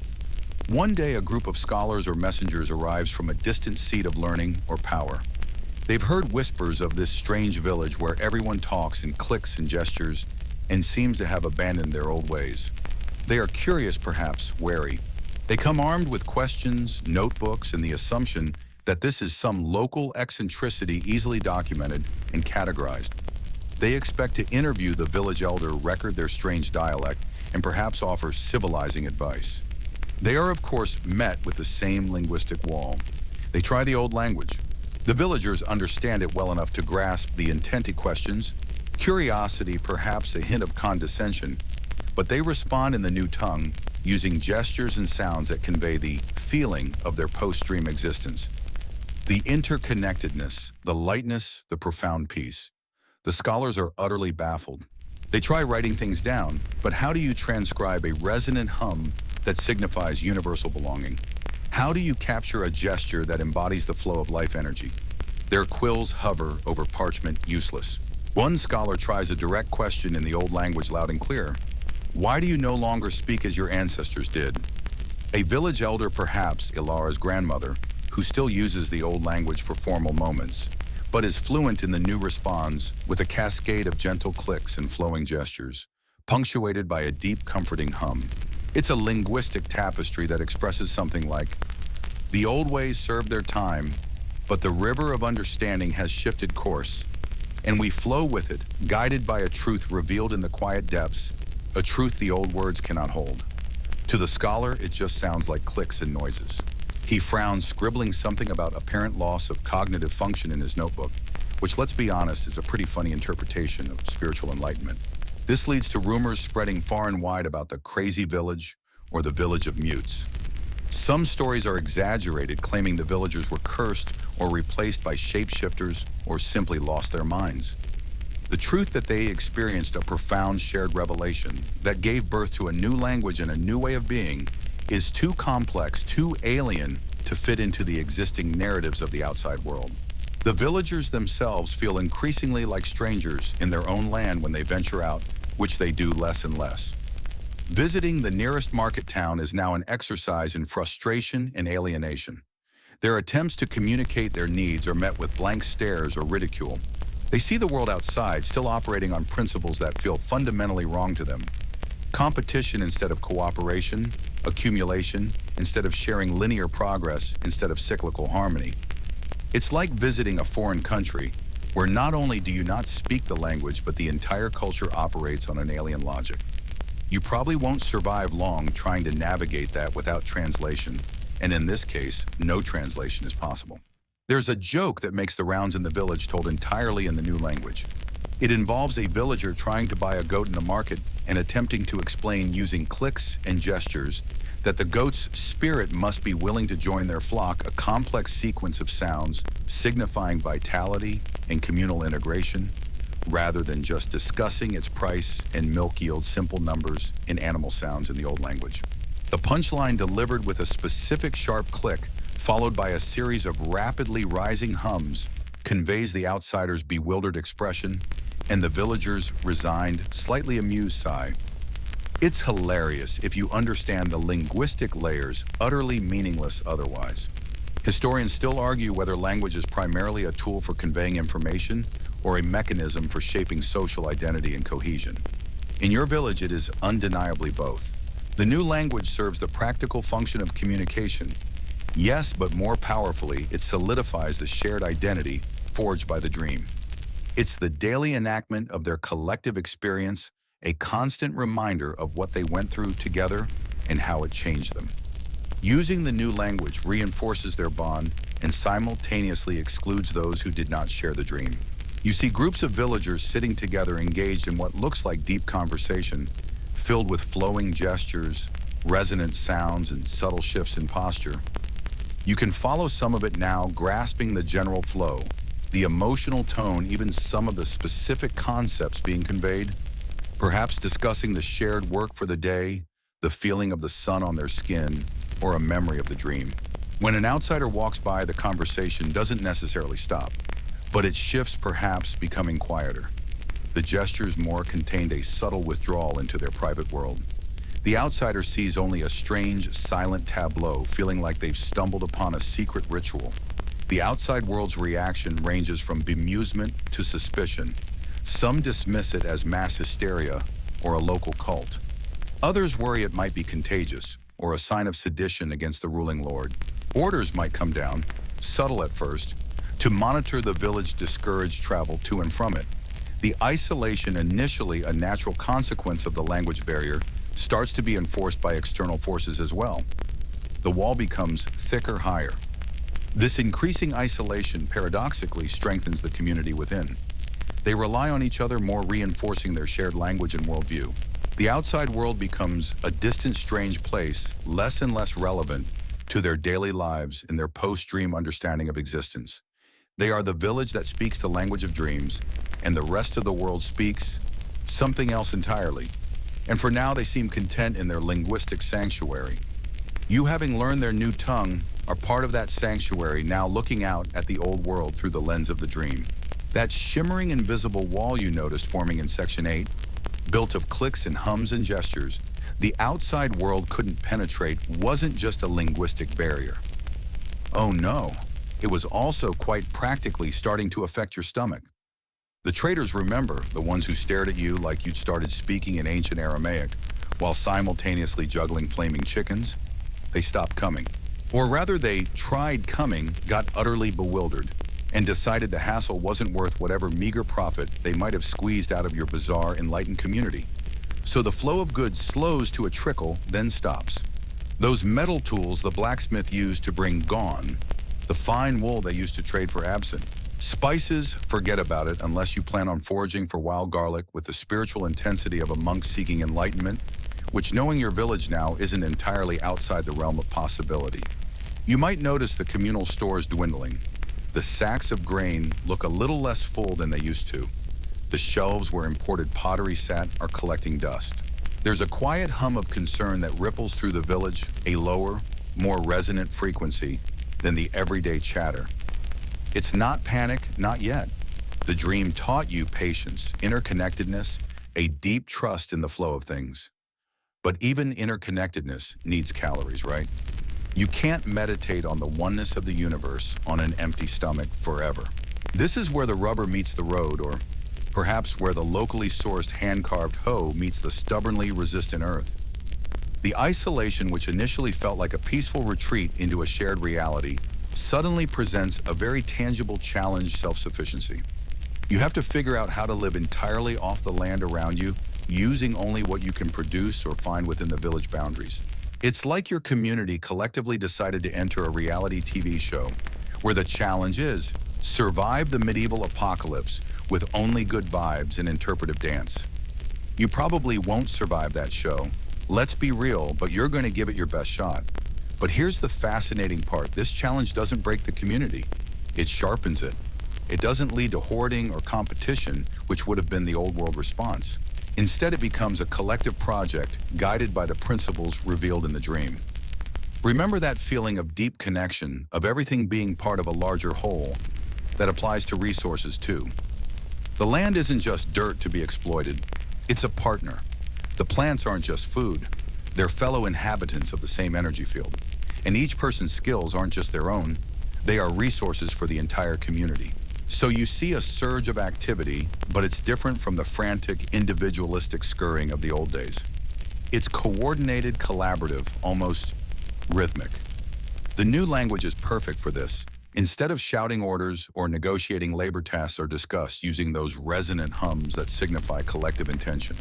Sharp clicks for specific actions and flowing gestures that describe processes and desired outcomes. You might hear a sequence of sounds and movements that mean something like, "The earth feels receptive today," a soft rising hum followed by a gentle sweeping gesture, "Let us gather to plant the beans," a series of quick light clicks accompanied by pointing to the seed basket, "Sharing the sunlight and the water," a long, sustained note that vibrates in your chest combined with cupped hands held toward the sky. Agriculture shifts. Instead of focusing on a few cash crops to trade, you diversify. Every patch of fertile ground is considered. People who were previously skilled in other trades, perhaps a former merchant or a textile worker, now learn farming. The knowledge isn't guarded, it's freely shared. An older woman who remembers her grandmother's techniques for companion planting communicates these intricate relationships between plants through a complex sequence of soft sounds that mimic growth patterns and protective gestures. You learn that certain clicks made near the seedlings can you swear encourage them to grow straighter. It's not just farming, it's a communion with the earth expressed through language. Crafts that were previously dying out see a resurgence. Pottery becomes essential again. You need pots for storage, for cooking, for carrying water. Clay is dug from the riverbanks. Remember the river from the joke in Section 7? It's still here, still flowing now, providing essential resources. The process of shaping the clay becomes a communal meditation, the rhythmic working of the material accompanied by low, steady hums that resonate with the earth's frequency. The pots aren't just functional. They embody the village's connection to the land. They might even incorporate specific symbols or patterns communicated through gesture during their creation. Making tools is another challenge. Metal is scarce now, so you adapt. Woodworking skills are honed to an incredible degree. Tools are crafted from sturdy timbers, bone, and stone, sometimes incorporating clever designs learned from observing nature. A particularly innovative axe head, made from a piece of sharpened obsidian, lashed securely to a strong wooden handle, might be admired not just for its effectiveness, but for the elegance of its form. An elegance described using a series of sharp clicks that mirror the angle of the blade and a smooth, sustained hum representing the strength of the handle. Textiles are woven from local fibers. Flax, hemp, wool from the village's own sheep if they have them, or perhaps fibers from plants you never thought of using before. Spinning and weaving become communal activities done in large groups. The rhythmic whirring of the spindles and clacking of the looms blending with the soft, flowing sounds of conversation. The patterns woven into the cloth aren't just decorative. They tell stories, recount parts of the dream, or represent key concepts of their new worldview, like the interconnectedness of all threads expressed through interwoven gestures and a complex series of overlapping hums. It's like wearing your philosophy, which is way cooler than a t-shirt that says philosopher. Food preservation becomes a major focus. Drying, smoking, pickling. Traditional methods are revisited and refined. Recipes aren't written down. They are communicated through a combination of ingredient sounds, a specific click for a certain herb process, gestures, a swirling motion for stirring, and taste sensations expressed through subtle vocalizations and facial movements. You learn to read a recipe by observing the sequence of sounds and gestures, understanding the desired flavor profile from the accompanying hums and clicks. It's cooking as performance art and also sustenance. This intense focus on self-sufficiency leads to an explosion of local knowledge and innovation. Necessity is, after all, the mother of invention, or as the villagers might say in their new tongue, the empty belly invites the clever hand, accompanied by a sharp click for empty belly and a quick, intricate series of gestures for clever hand. You discover plants you never knew were edible, develop new techniques for farming, difficult soil, find ways to repair tools using only local materials. Every challenge is a puzzle for the collective mind to solve, using the language to articulate complex ideas and coordinate distributed efforts. One light joke that emerges around this time involves a villager attempting to milk a particularly stubborn goat. Let's call back to the goat joke from section 8.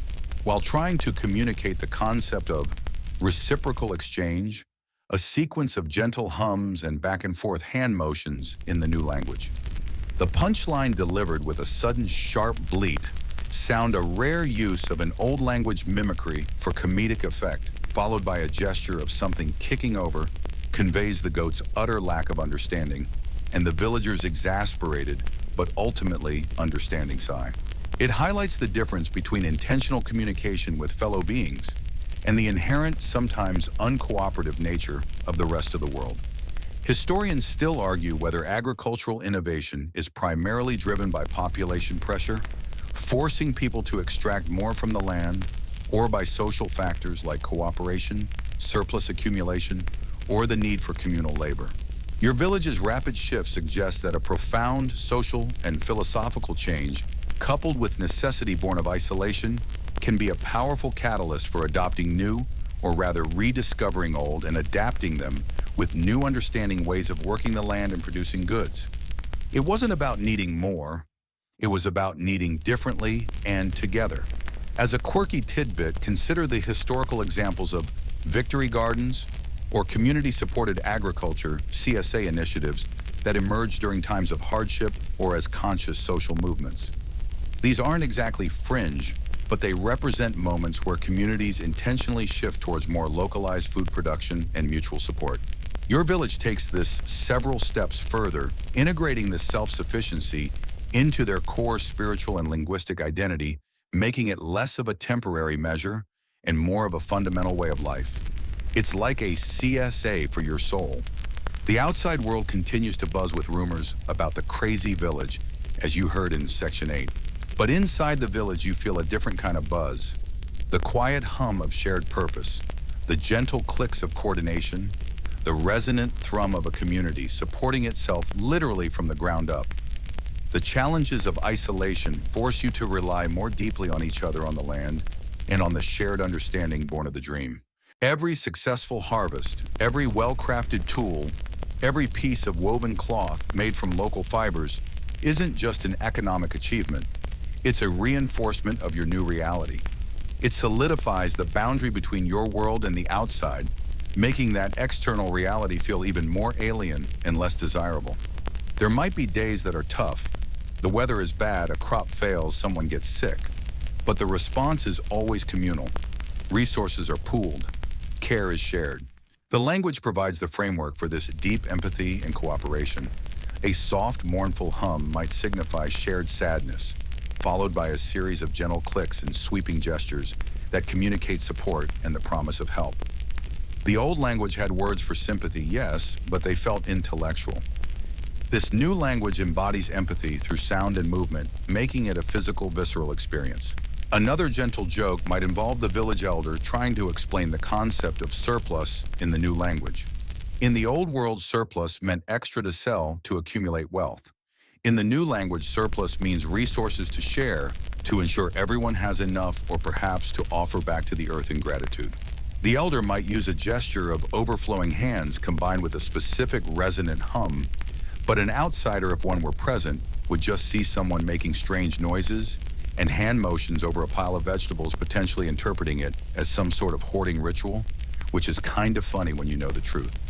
The villagers watching share knowing glances and soft amused clicks.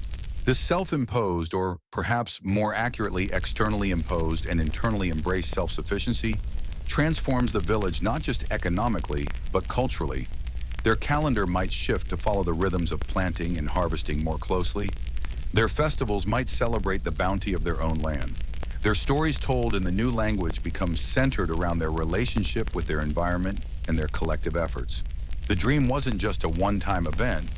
It was the seed that bloomed into this new way of life, a life defined by community-earth connection, and a language woven from shared experience.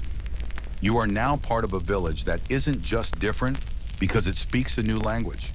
It's different because it lives a new reality, one built on cooperation, resilience, and a profound understanding of interconnectedness, all expressed through that symphony of sounds and gestures. The wall is strong now, not just keeping others out, but holding something precious within a community thriving on its own terms, in its own unique language, a testament to the enduring power of shared vision, even when that vision makes you completely incompatible with the outside world. And you're right there learning the clicks and hums, helping with the harvest, feeling the strength of the collective hand.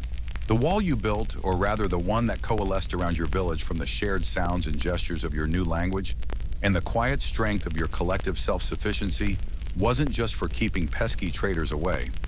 It was a barrier against anyone who couldn't tune into your frequency. And eventually, inevitably, other kinds of outsiders arrive. Not soldiers, not raiders, though.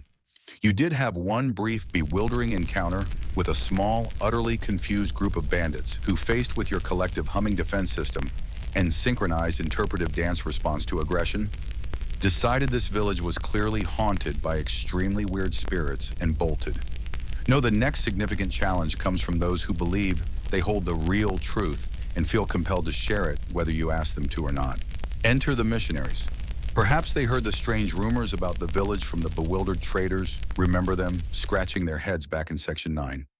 Perhaps they saw your isolation as a sign of spiritual need, an empty vessel waiting to be filled. They come usually in small, determined groups carrying their sacred texts, their symbols of faith, and a conviction that their way is the only way. They look earnest, perhaps, a little dusty from travel, their faces etched with zeal. They approach your village with a hopeful, perhaps slightly condescending air, ready to spread the good word. You see them arrive, perhaps standing at the edge of the cultivated fields, looking slightly hesitant. They raise a hand in greeting, offer a friendly smile. You and your fellow villagers respond. But how not with the clumsy, meaning-laden sounds of the old language, but with a sequence of hums that signifies greeting and peaceful presence, perhaps a gentle gesture of openness, cupped hands held outwards, not asking for anything, but acknowledging the shared air. The missionaries try their standard approach. They speak loudly, clearly in the common tongue of the region, maybe even Latin if they're feeling particularly formal. They talk of creation, of sin, of salvation. They gesture towards the sky, towards their hearts, perhaps hold up a cross or other religious symbol. And you and the villagers stare back. The sounds they make are just noise, a jumble of arbitrary vibrations that carry no meaning in your world. The gestures are disconnected from any of your conceptual frameworks. Holding up a cross. What is this rigid intersecting shape? It doesn't hum, it doesn't flow, it doesn't resonate with the interconnectedness of the earth or the dream. It's just wood or metal. You try to respond in your language. You emit a soft, questioning hum, perhaps followed by a series of clicks that describe the feeling of sunlight on your skin, or a sweeping gesture that encompasses the fields in the sky. The missionaries look utterly baffled. They tilt their heads, strained to hear, try to find a pattern in the sounds. They might think you're speaking gibberish, or perhaps a dialect they've never encountered. They try again, simplifying their language, speaking slower, repeating phrases. God loves you, accompanied by emphatic pointing to the sky and themselves. Your response, a gentle rising hum that signifies acknowledgement, perhaps followed by a gesture that describes a shared energy that flows through all living things, including the missionaries themselves. You are in your language saying, yes, we perceive the universal energy that connects us all, even you. But they hear nothing comprehensible. It's like trying to explain quantum physics to a hamster using only interpretive dance and the sound of a kazoo. It's not going to work. They become more frustrated. They open their holy books, pointing to illustrations if they have them, pictures of figures of scenes. You look at the pictures. They are interesting arrangements of shapes and colors, perhaps, but they don't resonate. They don't hum. They don't capture the essence of the dream, the interconnectedness, the flow. A picture of a robed figure doesn't convey the feeling of the earth breathing or the collective intention of the village during harvest. Remember that from Section 9. You might make a sound that signifies mild curiosity, perhaps a quick staccato series of clicks that asks essentially, what is this two-dimensional representation meant to convey about resonance and flow? They hear clicks, just clicks, One light joke around this time involves a missionary attempting to teach the villagers the concept of heaven by pointing dramatically upwards. The villagers in their new language respond with a complex series of upward sweeping gestures and shimmering hums that in their tongue mean something like, "Ah, you mean the source of the sunlight, the realm where birds glide on currents of air, the place where the rain originates before returning to the earth. Yes, we feel its energy and its connection to everything below." The missionary, thinking they've finally made a breakthrough, beams and shouts, "Yes, heaven," totally unaware that the villagers are just agreeing that the sky is quite nice and important. The villagers exchange soft, resonant hums of amusement, understanding the vast gulf in interpretation.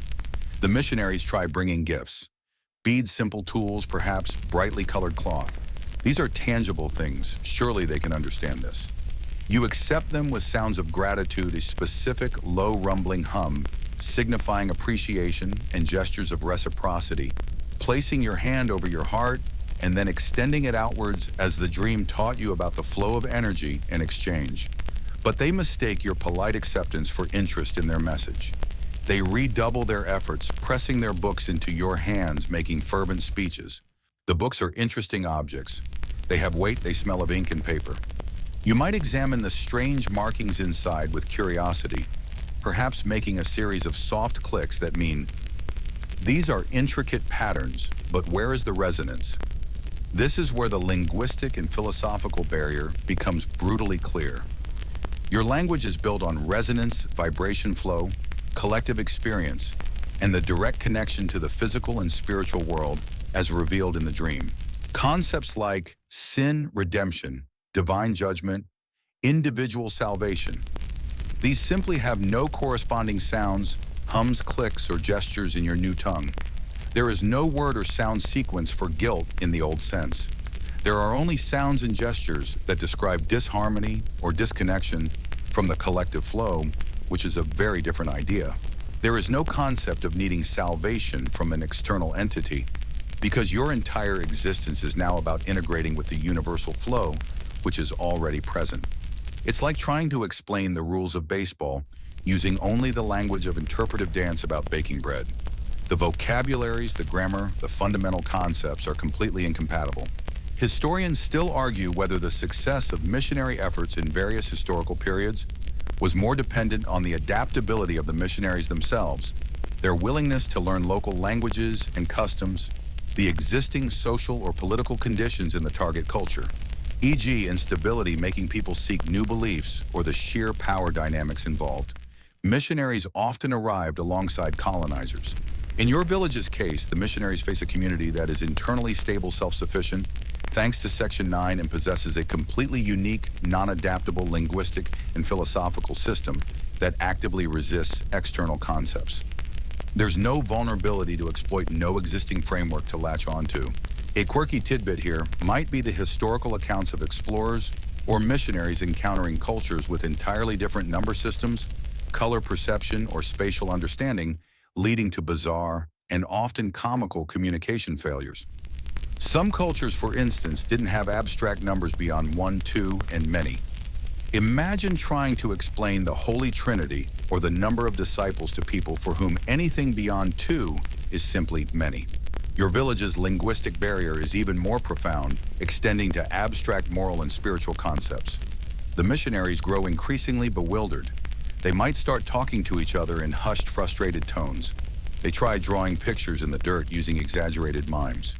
You watch them perhaps with mild pity, perhaps with a kind of detached scientific interest, like observing a different species attempting a complex ritual you don't understand. You might offer them food using the appropriate hums of hospitality and gestures of sharing. They might accept seeing it as a sign of goodwill, but the fundamental communication gap remains.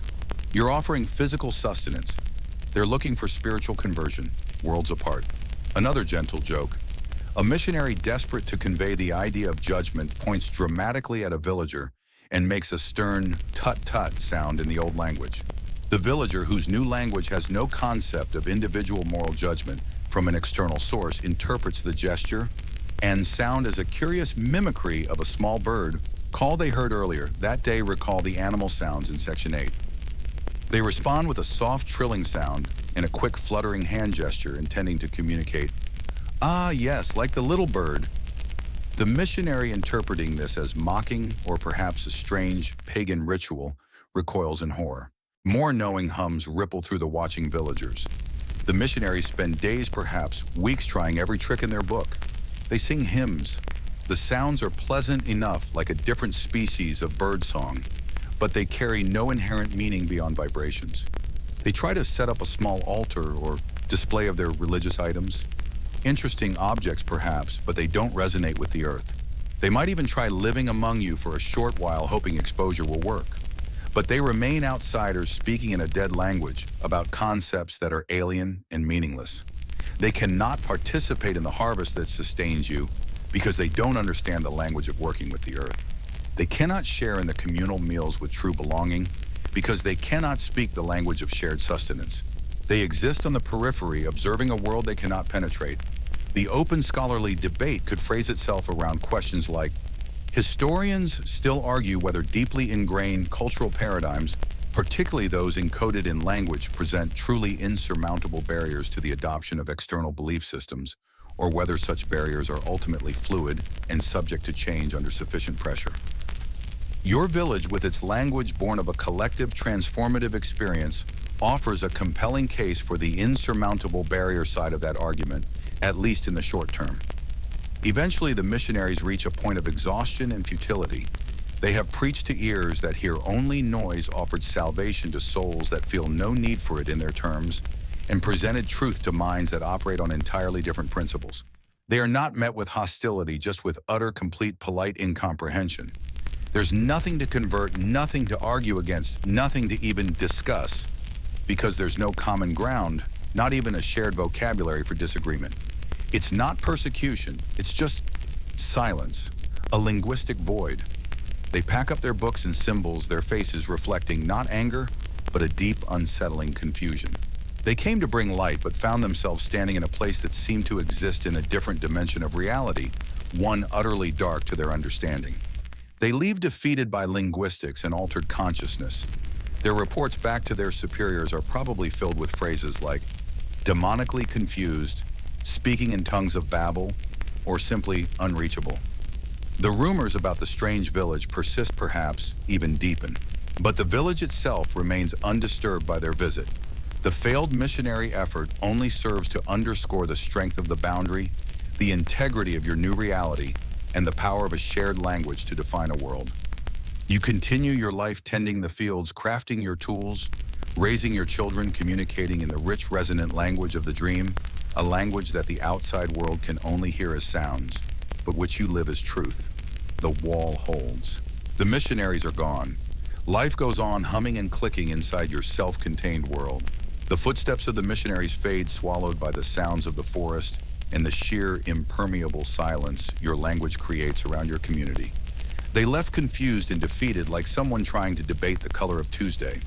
Their departure isn't celebrated with fanfare, just a quiet settling, a return to the rhythm that pulses within your village walls. Walls built not of stone, but of shared resonance and collective understanding. Life here isn't about convincing outsiders. It's about living the truth revealed in the dream, a truth now woven into the very fabric of your daily existence through the language you speak. This is the era of stabilization. After the initial upheaval, the period of intense focus on the dream, the chaotic invention of a new way to communicate, and the brief, perplexing encounters with the outside world, things settle into a routine. Not a boring routine, mind you, but a deep, comforting pattern tied to the cycles of nature and the needs of the community. You know when to plant because the earth's hum changes. You know when to harvest because the plants themselves vibrate with a specific frequency of readiness. Remember that synchronized harvest from Section 9. It's a yearly event now. Your days are filled with activity, but it's an activity guided by the shared language, a constant low hum of cooperation underlying everything. Think about something as simple as building or repairing a dwelling.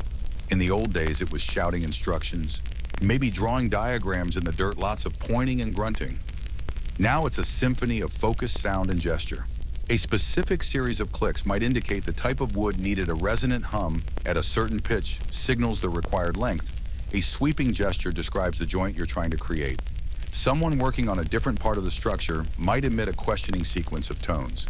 Essentially, is this beam aligned correctly? And you respond with a confirming hum or a corrective series of clicks and a subtle hand movement. It's less like giving orders and more like participating in a single large collaborative organism. There's an efficiency born of this deep intuitive communication. You understand each other's intentions, not just through explicit words, but through the underlying feeling communicated by the sounds and movements. The language, far from being static, is alive and evolving. Children born into this new reality don't have the baggage of the old tongue. They learn the hums and clicks and gestures from the moment they are conscious, soaking it up like water. They babble in nascent resonances, mimic the sounds of the wind or the rustling leaves, and gradually refine their communication under the gentle guidance of elders and peers. Their language isn't invented, it's inhabited. As they grow, they might introduce slight variations, new sounds they discover, while exploring or unique combinations of gestures that express a novel observation. If these variations resonate with others, if they prove useful or expressive, they spread, becoming part of the common tongue.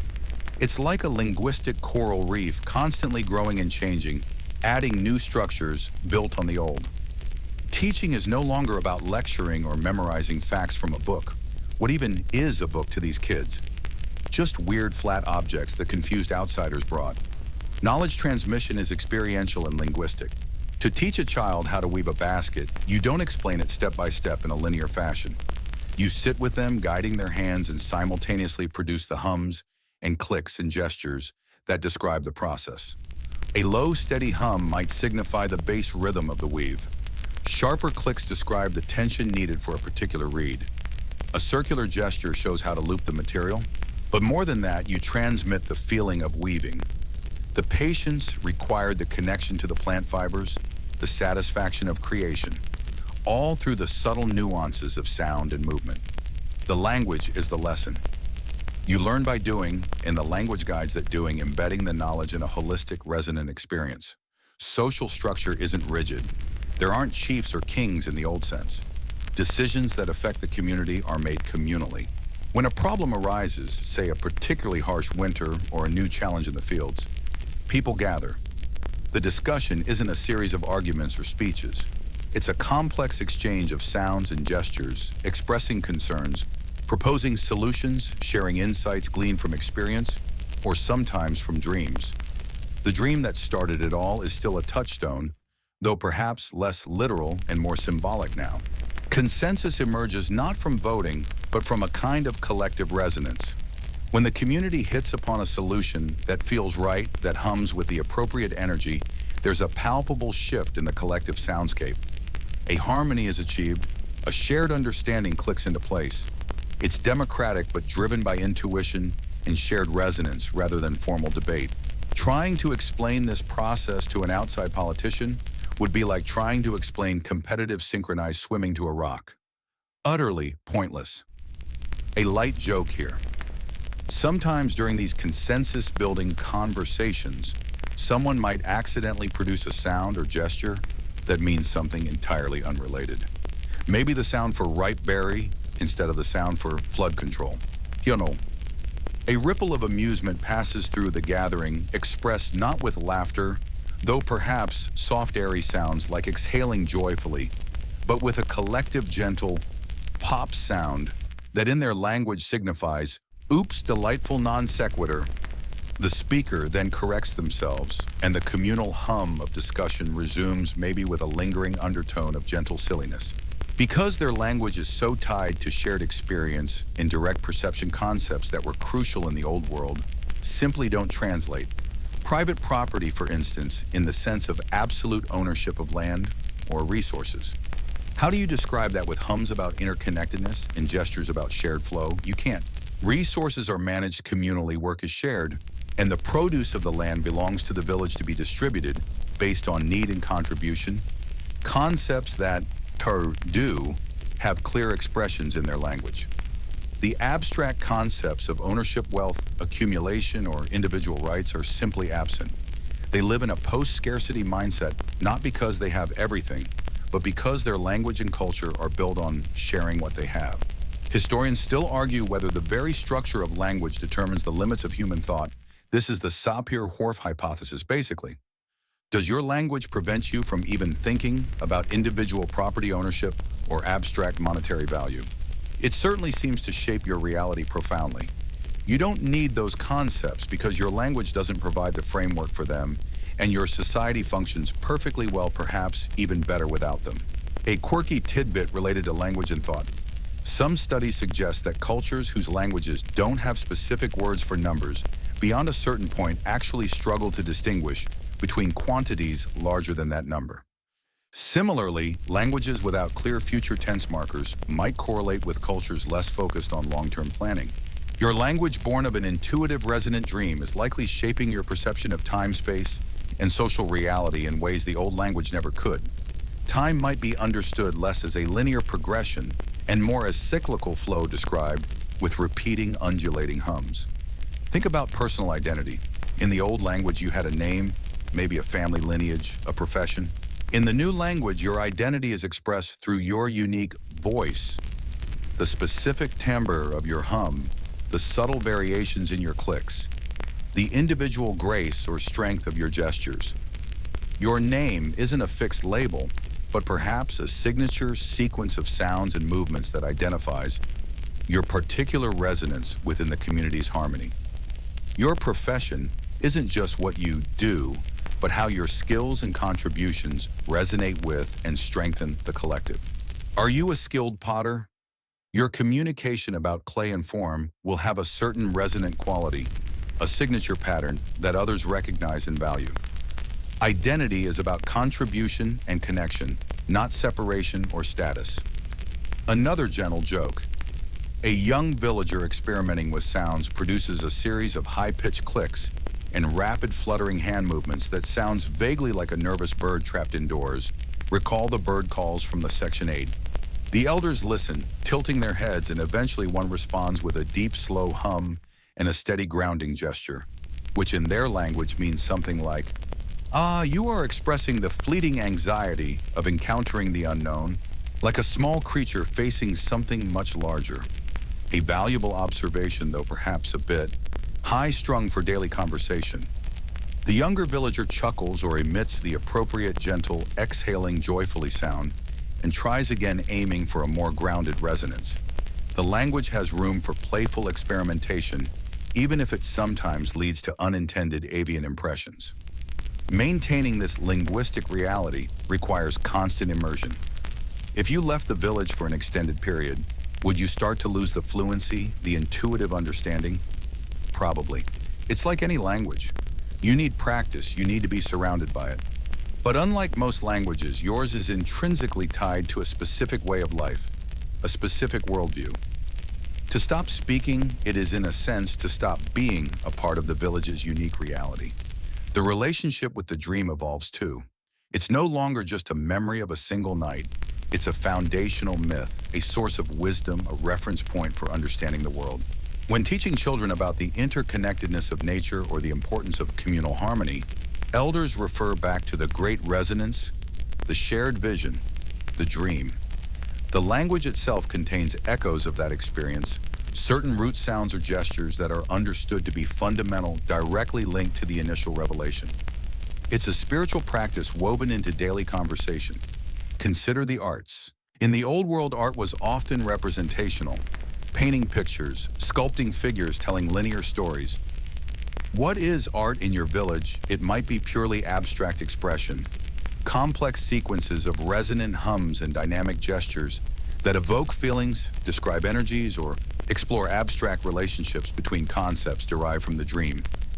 It could be communal song where everyone contributes their unique voice to a shared evolving sonic landscape. It could be dance that tells no story but embodies principles of flow, connection, and resonance. Art is another form of communication, another way to explore and express the truth of the dream through the medium of the language. A mainstream historical fact to ground this: throughout history, communities have developed highly localized or specialized forms of communication, sometimes tied to specific trades, geographical isolation, or cultural practices. Think of the complex sign languages developed by Plains Native Americans to communicate across different linguistic tribes, or the whistled languages used in some mountainous regions, like La Gomera in the Canary Islands. That's our quirky tidbit. These examples show how necessity and environment can drive unique linguistic innovation, though perhaps none as profound as the shift your village underwent. The challenges now are internal. How to ensure everyone remains connected to the collective resonance. How to navigate disagreements when the language is built on consensus and harmony.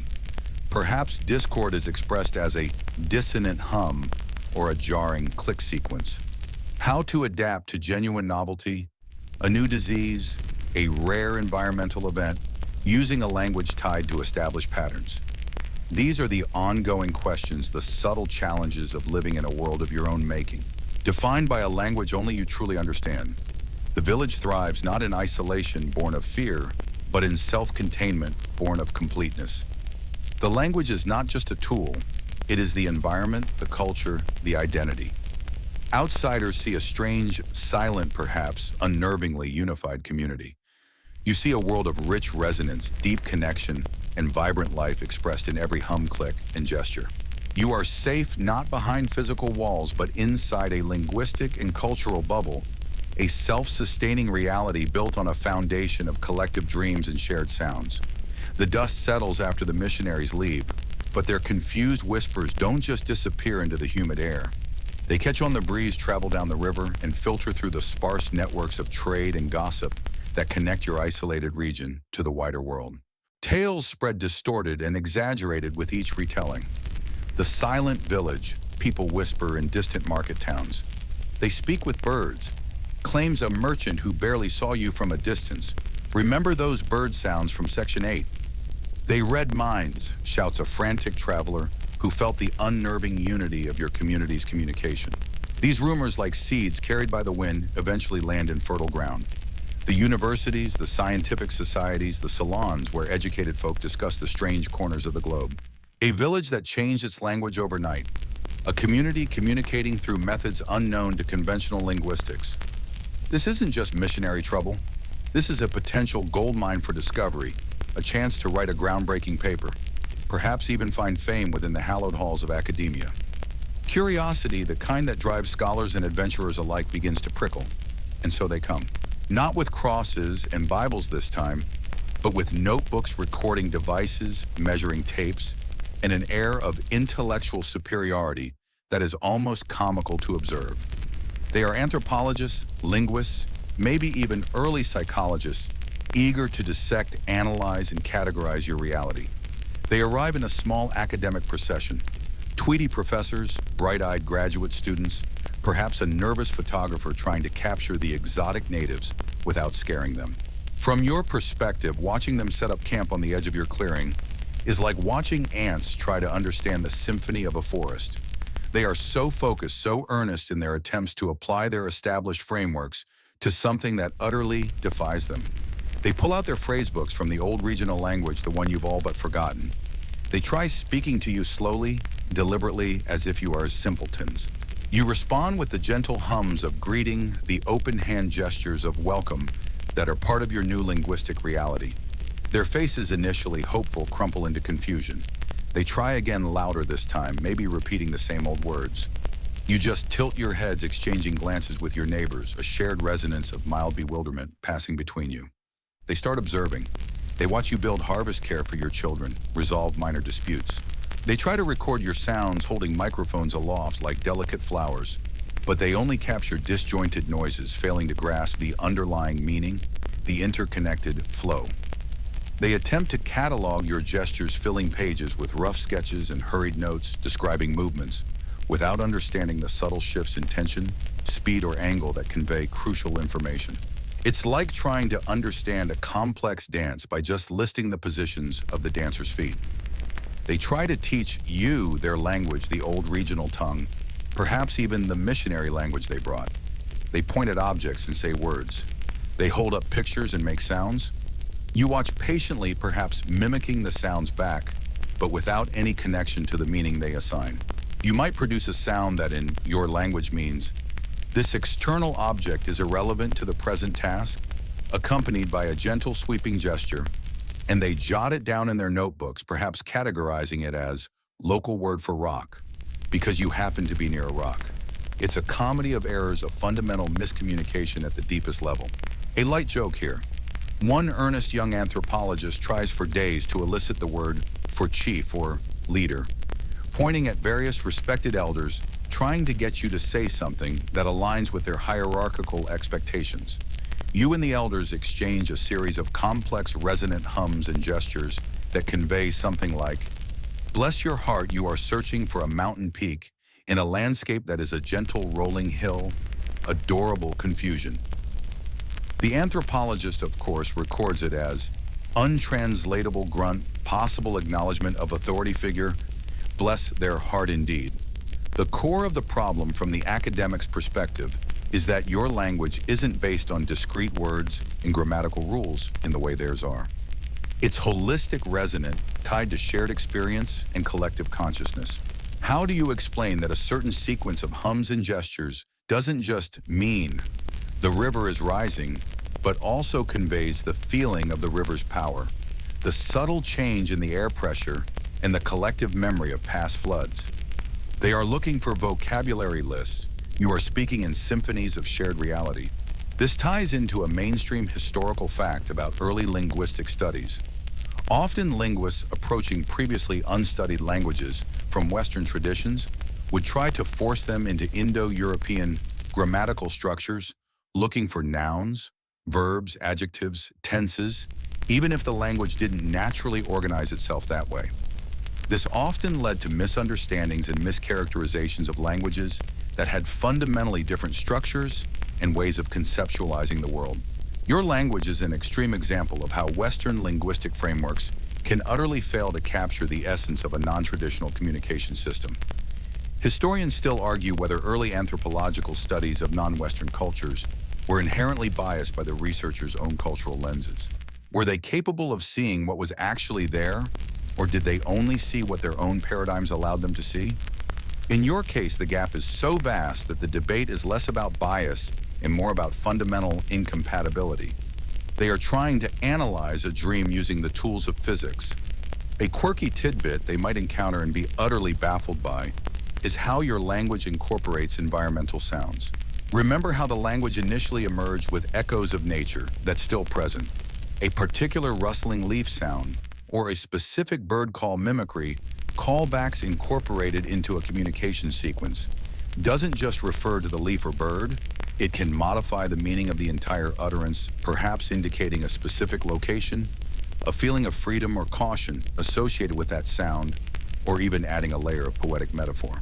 They dutifully record the bird call mimicry, labeling it possible onomatopoeia, completely missing the complex layers of meaning it conveys within your community. Their frustration grows. They try to isolate individuals hoping to find a Rosetta Stone, someone who can explain the language perhaps using the old tongue. But the language is collective. You can't explain it outside the context of shared experience and collective resonance. Trying to get an individual to teach them the language is like asking a single cell to explain the entire human body. It doesn't compute. When pressed, you might offer a series of complex hums and gestures that essentially mean, we are not separate. Our understanding is shared like the roots of a great tree. They write it down as metaphorical phrase, possible spiritual belief, nchoni. Another gentle joke. One determined linguist spends a week trying to identify distinct words for family relationships. He shows you diagrams, a stick figure with two smaller stick figures. Mother, he asks, pointing at the larger figure. You respond with a warm, resonant hum and a gesture of gentle support, which in your language signifies the nurturer, the heart of the small group resonance. He writes down potential word for mother, sounds like a happy bee. He points at another figure. Father, you respond with a grounding hum and a gesture of stability and protection. The anchor, the strong root. He notes down potential word for father, sounds like distant thunder. He points at two figures of equal size. Siblings. You produce a complex, playful series of quick clicks and interwoven hand movements signifying the tangled vines, the shared laughter, the friendly competition within the group's resonance. His eye twitches. He writes word for siblings involves inexplicable clicking and hand flapping. Further research required, possibly related to bird communication. Despite their efforts, the academics remain outsiders, observing a phenomenon they can describe on a surface level but cannot penetrate. They can measure the frequencies of your hums, catalog the types of gestures you use, and note the situations in which certain communication patterns occur. But they cannot understand why a certain hum feels like truth or why a specific gesture sequence evokes communal trust. They are seeing the paint on the canvas, but are blind to the image it depicts, deaf to the story it tells. Their frustration is a strange kind of validation for you. It confirms the depth and uniqueness of your transformation. Your language isn't just a new way to speak. It's a new way to be a reality built from shared understanding and resonance that outsiders bound by their old ways of thinking and speaking simply cannot access. The academics, like the missionaries before them, eventually realize they are hitting an insurmountable wall. They gather their notes, pack up their recording equipment, quirky tidbit callback, and leave intellectually defeated, though perhaps slightly wiser, about the limits of their own knowledge. They will publish their papers, of course, dense academic texts filled with data and theories that barely scratch the surface of your lived reality, sparking debates in faraway lecture halls about the enigmatic village or the untranslatable tongue. But their understanding remains fundamentally incomplete. You watch them go, another wave from the outside world receding. Their presence was disruptive, yes, but also a reminder of how profoundly your world has changed, how distant it is now from the one they inhabit. Your language remains your shield, your connection, your very reality. You return to the rhythm of your days, the soft hum of communal life, the clicks and gestures that weave the rich tapestry of your shared existence. The outside world remains a source of curiosity, sometimes annoyance, but ultimately it feels increasingly irrelevant to the vibrant, resonant world you have built together. You push yourself up from your straw mat, your limbs feeling heavy, but your mind buzzing with that residual energy from the shared dream. The world outside your window, the familiar patterns of light and shadow, they just don't quite fit anymore. It's like you're looking at a picture you've seen 1,000 times, but suddenly you notice the artist's fingerprints on the frame, the way the canvas is slightly warped, details that were always there, but never registered until your perception was fundamentally altered. You run a hand through your hair, the physical sensation grounding you, yet the feeling of your hair, its texture, its presence, feels more complex than just hair. It feels like a miniature ecosystem connected to the air, to the oils of your skin, to the very nutrients you consumed yesterday. Exhausting, right? Imagine feeling everything, that intensely all the time. You'd never get anything done.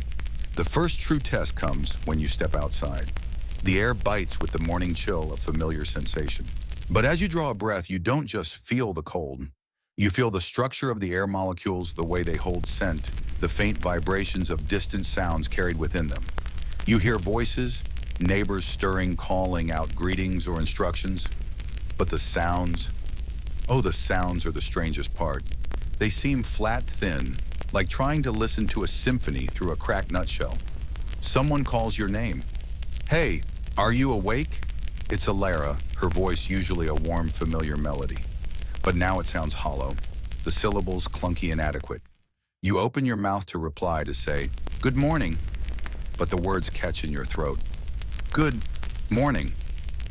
It feels alien. It feels like you're trying to describe the vastness of the night sky using only the word blue. The dream showed you a language of resonant forms of interconnected vibrations of meaning, conveyed through direct sensory input and conceptual structures. And now your old language feels like a child's scribbles compared to a master painting. You manage a nod, maybe a grunt. Alara frowns. "Are you all right?"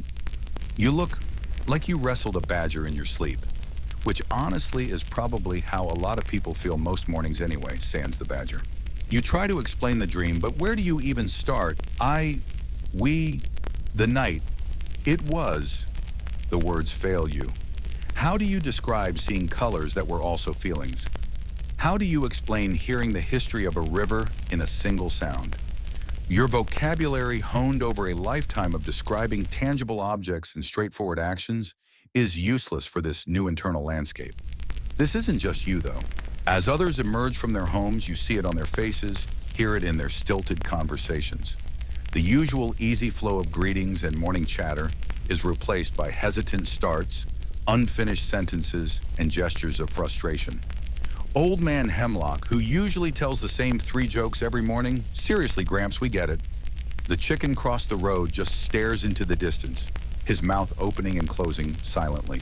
It's like everyone woke up with a severe case of tip of the tongue syndrome, except the thing on the tip of your tongue is an entirely new way of understanding reality that your current language isn't equipped for. Historians still debate the exact mechanisms, but there are scattered accounts throughout history of populations experiencing sudden, unexplained shifts in behavior, sometimes attributed to mass hysteria, environmental factors, or even suggestibility. But this felt different. It wasn't panic or irrational action. It was a collective, cognitive shift that rendered the primary tool of communication temporarily obsolete. Imagine the Tower of Babel not caused by divine intervention, scrambling languages, but by everyone suddenly perceiving reality in a way their existing language couldn't capture. Like trying to describe the internet to someone who only knows carrier pigeons. So little birds, but they carry thoughts instantly to everyone everywhere. And they sing and show pictures. See difficult. A quirky historical tidbit. There are records from some ancient cultures describing dream language, or spirit tongue, used in rituals said to be a form of communication more direct or profound than everyday speech accessed in altered states. Perhaps the village's shared dream tapped into something similar, a latent capacity for non-linguistic or symbolic communication that overwhelmed the conventional pathways. It felt like your brain had been updated to a new operating system, but your mouth was still running the old incompatible software. The sheer frustration is palpable. Someone points to the well. They want to ask for water. They know the word water. They know the word well. They know the phrase, give me water from the well, but saying it feels meaningless. The word water no longer feels like the complete concept you experienced in the dream. The complex network of hydrogen and oxygen, the way it flowed and nurtured its fundamental liquid essence. Saying water now feels like saying blorp and expecting someone to understand the atomic structure of hydrogen. It's just a sound disconnected from the profound reality you witnessed. You see neighbors trying to use gestures, drawing shapes in the air, making sounds that aren't words but attempts to mimic the resonant patterns from the dream. It's chaos, but a strangely purposeful chaos. They are trying to rebuild language from scratch using the raw materials of this new perception. The old words hang in the air, empty vessels. The familiar sounds of daily life, the lowing of cattle, the creak of a gate, the chirping of birds. They too seem different. They aren't just noises anymore. They feel like data streams carrying information your old language didn't acknowledge. The bird's chirp isn't just chirp. It's a complex signal about territory, mood, atmospheric pressure, all condensed into a single sonic event. And your language only had chirp. It's a communal struggle, a shared hangover from a dream that was too real, too informative. The silence between people stretches thick with unspoken, unspeakable understanding. You look at Alara again, really look at her, and for a moment you feel a flicker of the dream's perception. Not just seeing her physical form, but sensing the intricate pattern of her life force, her emotions, her connection to the land, and the people around her. And the word Alara seems insufficient. It names a container, not the complex, vibrant reality you just glimpsed. It's like calling the entire internet Bob.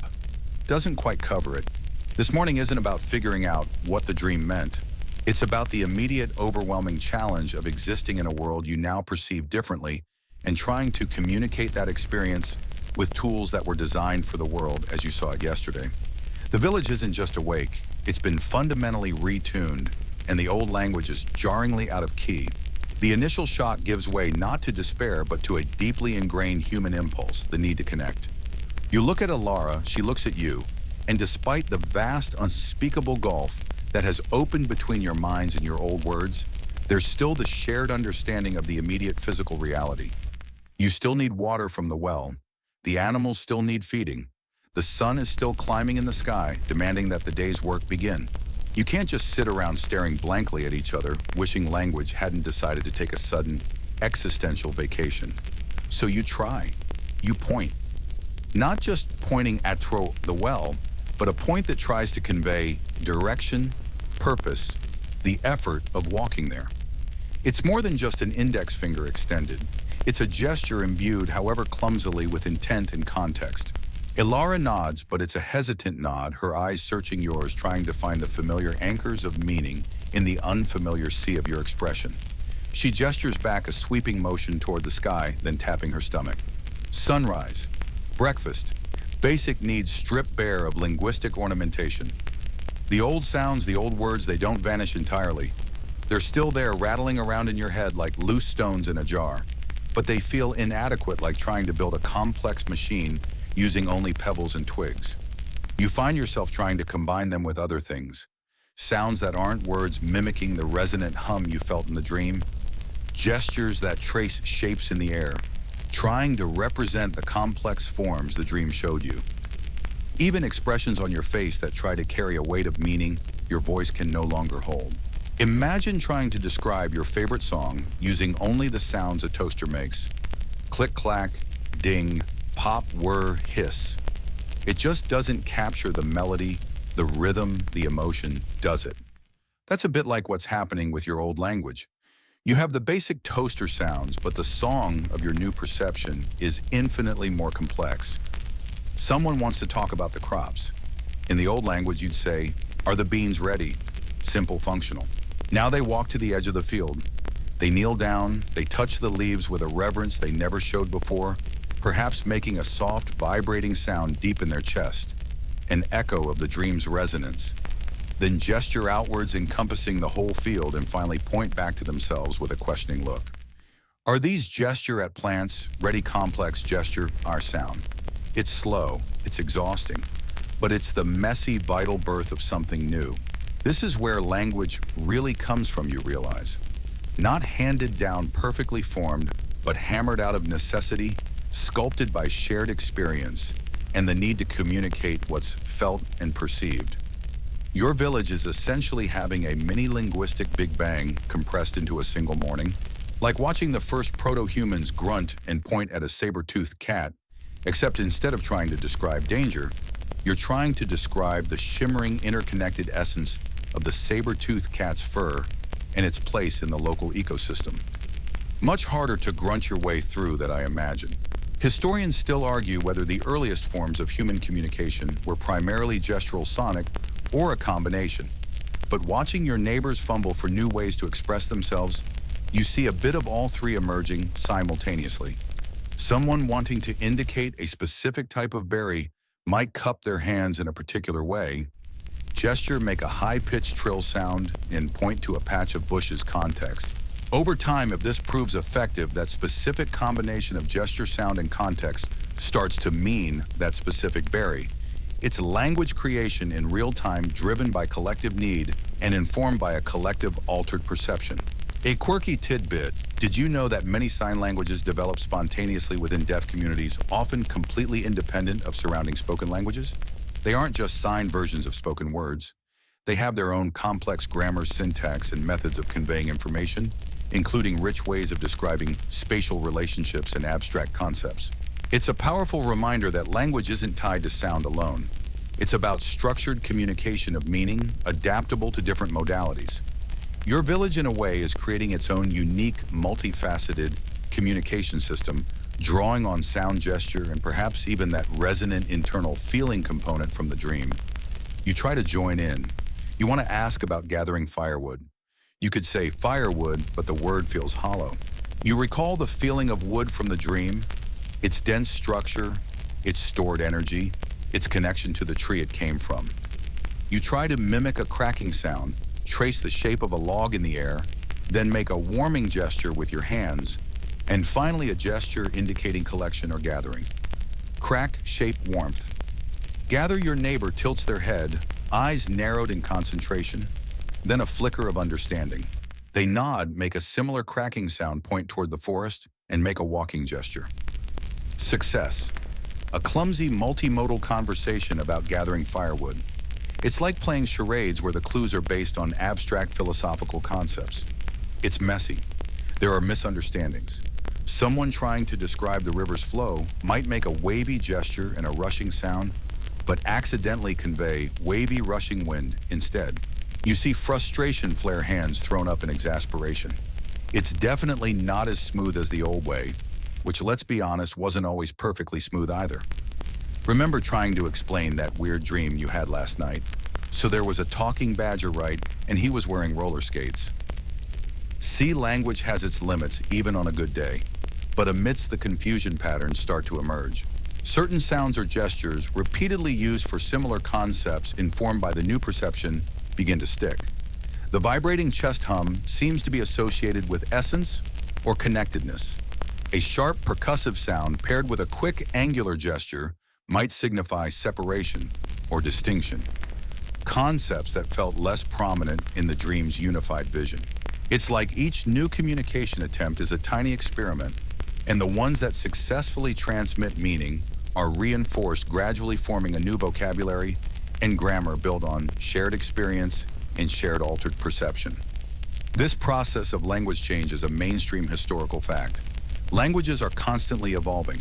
Old English is practically unrecognizable to modern speakers, having undergone massive shifts in pronunciation, grammar, and vocabulary over centuries, influenced by invasions, migrations, and everyday usage. The Great Vowel Shift, for example, drastically changed how English words were pronounced over just a few hundred years. Your village is just experiencing an accelerated, perhaps unprecedented version of this natural linguistic drift, triggered not by slow social change or external contact, but by a sudden shared internal event.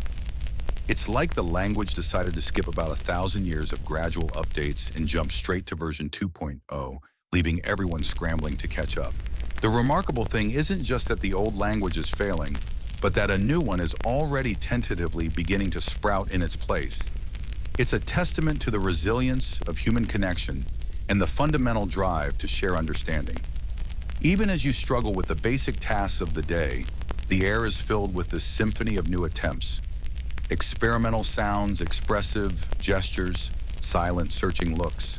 It's chaotic, yes, but it's also incredibly vibrant, a living demonstration of language, not as a static rulebook, but as a dynamic flowing river shaped by the landscape of the minds that use it. You are witnessing and participating in the birth of a language tailored specifically to a world suddenly perceived with profound interconnected clarity. And it smells faintly of confused people and the lingering scent of, well, whatever you had for dinner last night. The chaos of the first few hours gives way to something more focused. You can't live like this forever, fumbling through charades based on dream fragments. The shared struggle, the sheer difficulty of getting a simple idea across forces a different kind of collective action. People start gathering not just to communicate needs, but to agree on how to communicate. It's exhausting, frustrating work, like trying to build a house when none of you remembers how to hold a hammer, but you know you need shelter before the storm hits. You gather in the square sunlight, warming your faces, the air still humming faintly with that dream resonance. Someone points at the well again, makes the familiar scooping gesture, and then makes a sustained low hum, followed by a sharp click. They repeat it. Well, scoop, hum, click, hum, click, hum, click. Others try to mimic it, their attempts varying wildly at first.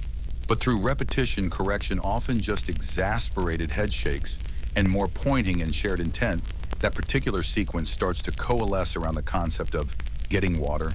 It's not the old word, not the old sound, but it means it now for all of you. This isn't just pointing and grunting anymore. This is the conscious, deliberate, messy birth of a structured system. You need ways to talk about more than just water and food. You need to describe the feeling of the sun on your skin, but not just its warmth, its connection to the plant life, its role in the larger energy flow the dream revealed. How do you say that someone tries a gesture tracing the sun's arc, paired with a soft rising vocalization and a complex hand shape that seems to represent interwoven threads? It's cumbersome, but the others try it, refining it, stripping away the least effective parts, keeping the core that seems to capture the intended meaning. Concepts that were easy before are hard now. How do you talk about mine versus yours when the dream emphasized interconnectedness. Perhaps the new language has fewer distinctions for individual ownership, or marks them with complex qualifiers. How do you express future or past when the dream world felt like an eternal present? Maybe their grammar develops tense markers based not on linear time, but on perceived resonance or interconnectedness. A low hum for something deeply connected, past a high trill for something lightly connected future. Historians still argue whether early human languages prioritize concrete nouns or action verbs. But watching your village build its grammar from scratch, you see the priorities shifting based on this new abstract, shared experience. Their new language is being sculpted by their new reality. A quirky tidbit. There are real languages in the world that encode information in ways completely alien to English speakers. For example, some languages use evidentials, grammatical markers added to verbs to show how you know something happened. You saw it, you heard it, you inferred it, it's hearsay, etc. Your village's language might develop resonance markers, grammatical additions indicating how connected or resonant something feels according to the dream perception. Imagine having to grammatically specify if you saw the squirrel climbing the tree, felt its interconnectedness with the bark, or heard its chattering resonance with the forest soundscape. It would certainly make small talk interesting. This collective language forging is binding you together in a way nothing else could. The shared struggle, the inside jokes that inevitably develop around failed communication attempts like the great mud or bread, debate of the morning, the triumphs when a complex idea finally gets across. These are building a new profound sense of community. You are now defined not just by where you live, but by the unique language. You are creating a language that only you understand, because only you shared that impossible dream. This shared linguistic identity becomes a barrier, of course. When a lone traveler eventually stumbles upon your village, they will speak sounds that are utterly meaningless to you. Your new sounds and gestures will be equally foreign to them. You will be, in a very real sense, unintelligible to the outside world. This isolation is a mainstream historical fact about many indigenous groups or remote communities. Language boundaries often act as cultural boundaries, preserving unique ways of life and thought for centuries, sometimes millennia. Your village is creating its own linguistic island overnight. Does this new language born of the dream fundamentally change how you think? This is the heart of a long-running scholarly debate known as linguistic relativity, or the Sapir-Whorf hypothesis. The strong version suggests language determines thought. You can't think a concept if your language doesn't have words for it. The weaker version suggests language influences thought, guiding your attention and making certain concepts easier or harder to grasp. Your village is living proof that a sudden radical shift in perception can force the creation of a radically different language, and that this new language in turn likely reinforces and shapes the very perception that created it. You're not just speaking differently, you're thinking and experiencing the world differently, and the words are following suit than leading the way. You watch the children still quicker to adapt, creating playful variations on the new signs, incorporating more of that pure resonant sound into their interactions. They aren't burdened by the loss of the old ways. They are simply building the new. And you are learning alongside them, painstakingly rewiring your brain, one agreed upon gesture, one resonant sound, one shared understanding at a time. The village isn't lost. It's being reborn, its identity inextricably linked to the impossible dream it shared and the impossible language it is now building word by slow, deliberate word. It's a strange, beautiful, slightly terrifying future you are gesturing and humming your way into. Now, as the story of the village fades, let your own thoughts settle. The idea of a language born from a shared dream, from a sudden shift in how we perceive the world, is a fascinating one to consider as you drift toward sleep. Imagine what your own dreams might reveal if you listen closely enough, if you allowed them to sculpt new ways of seeing, new ways of being. The world around you is always buzzing with quiet connections, with hidden resonances waiting to be noticed. You don't need a magic dream to perceive them, just a moment of stillness, a willingness to listen differently. The air in your room is calm now, the day's sounds softening outside your window. Feel the weight of the blankets, the gentle rhythm of your breath.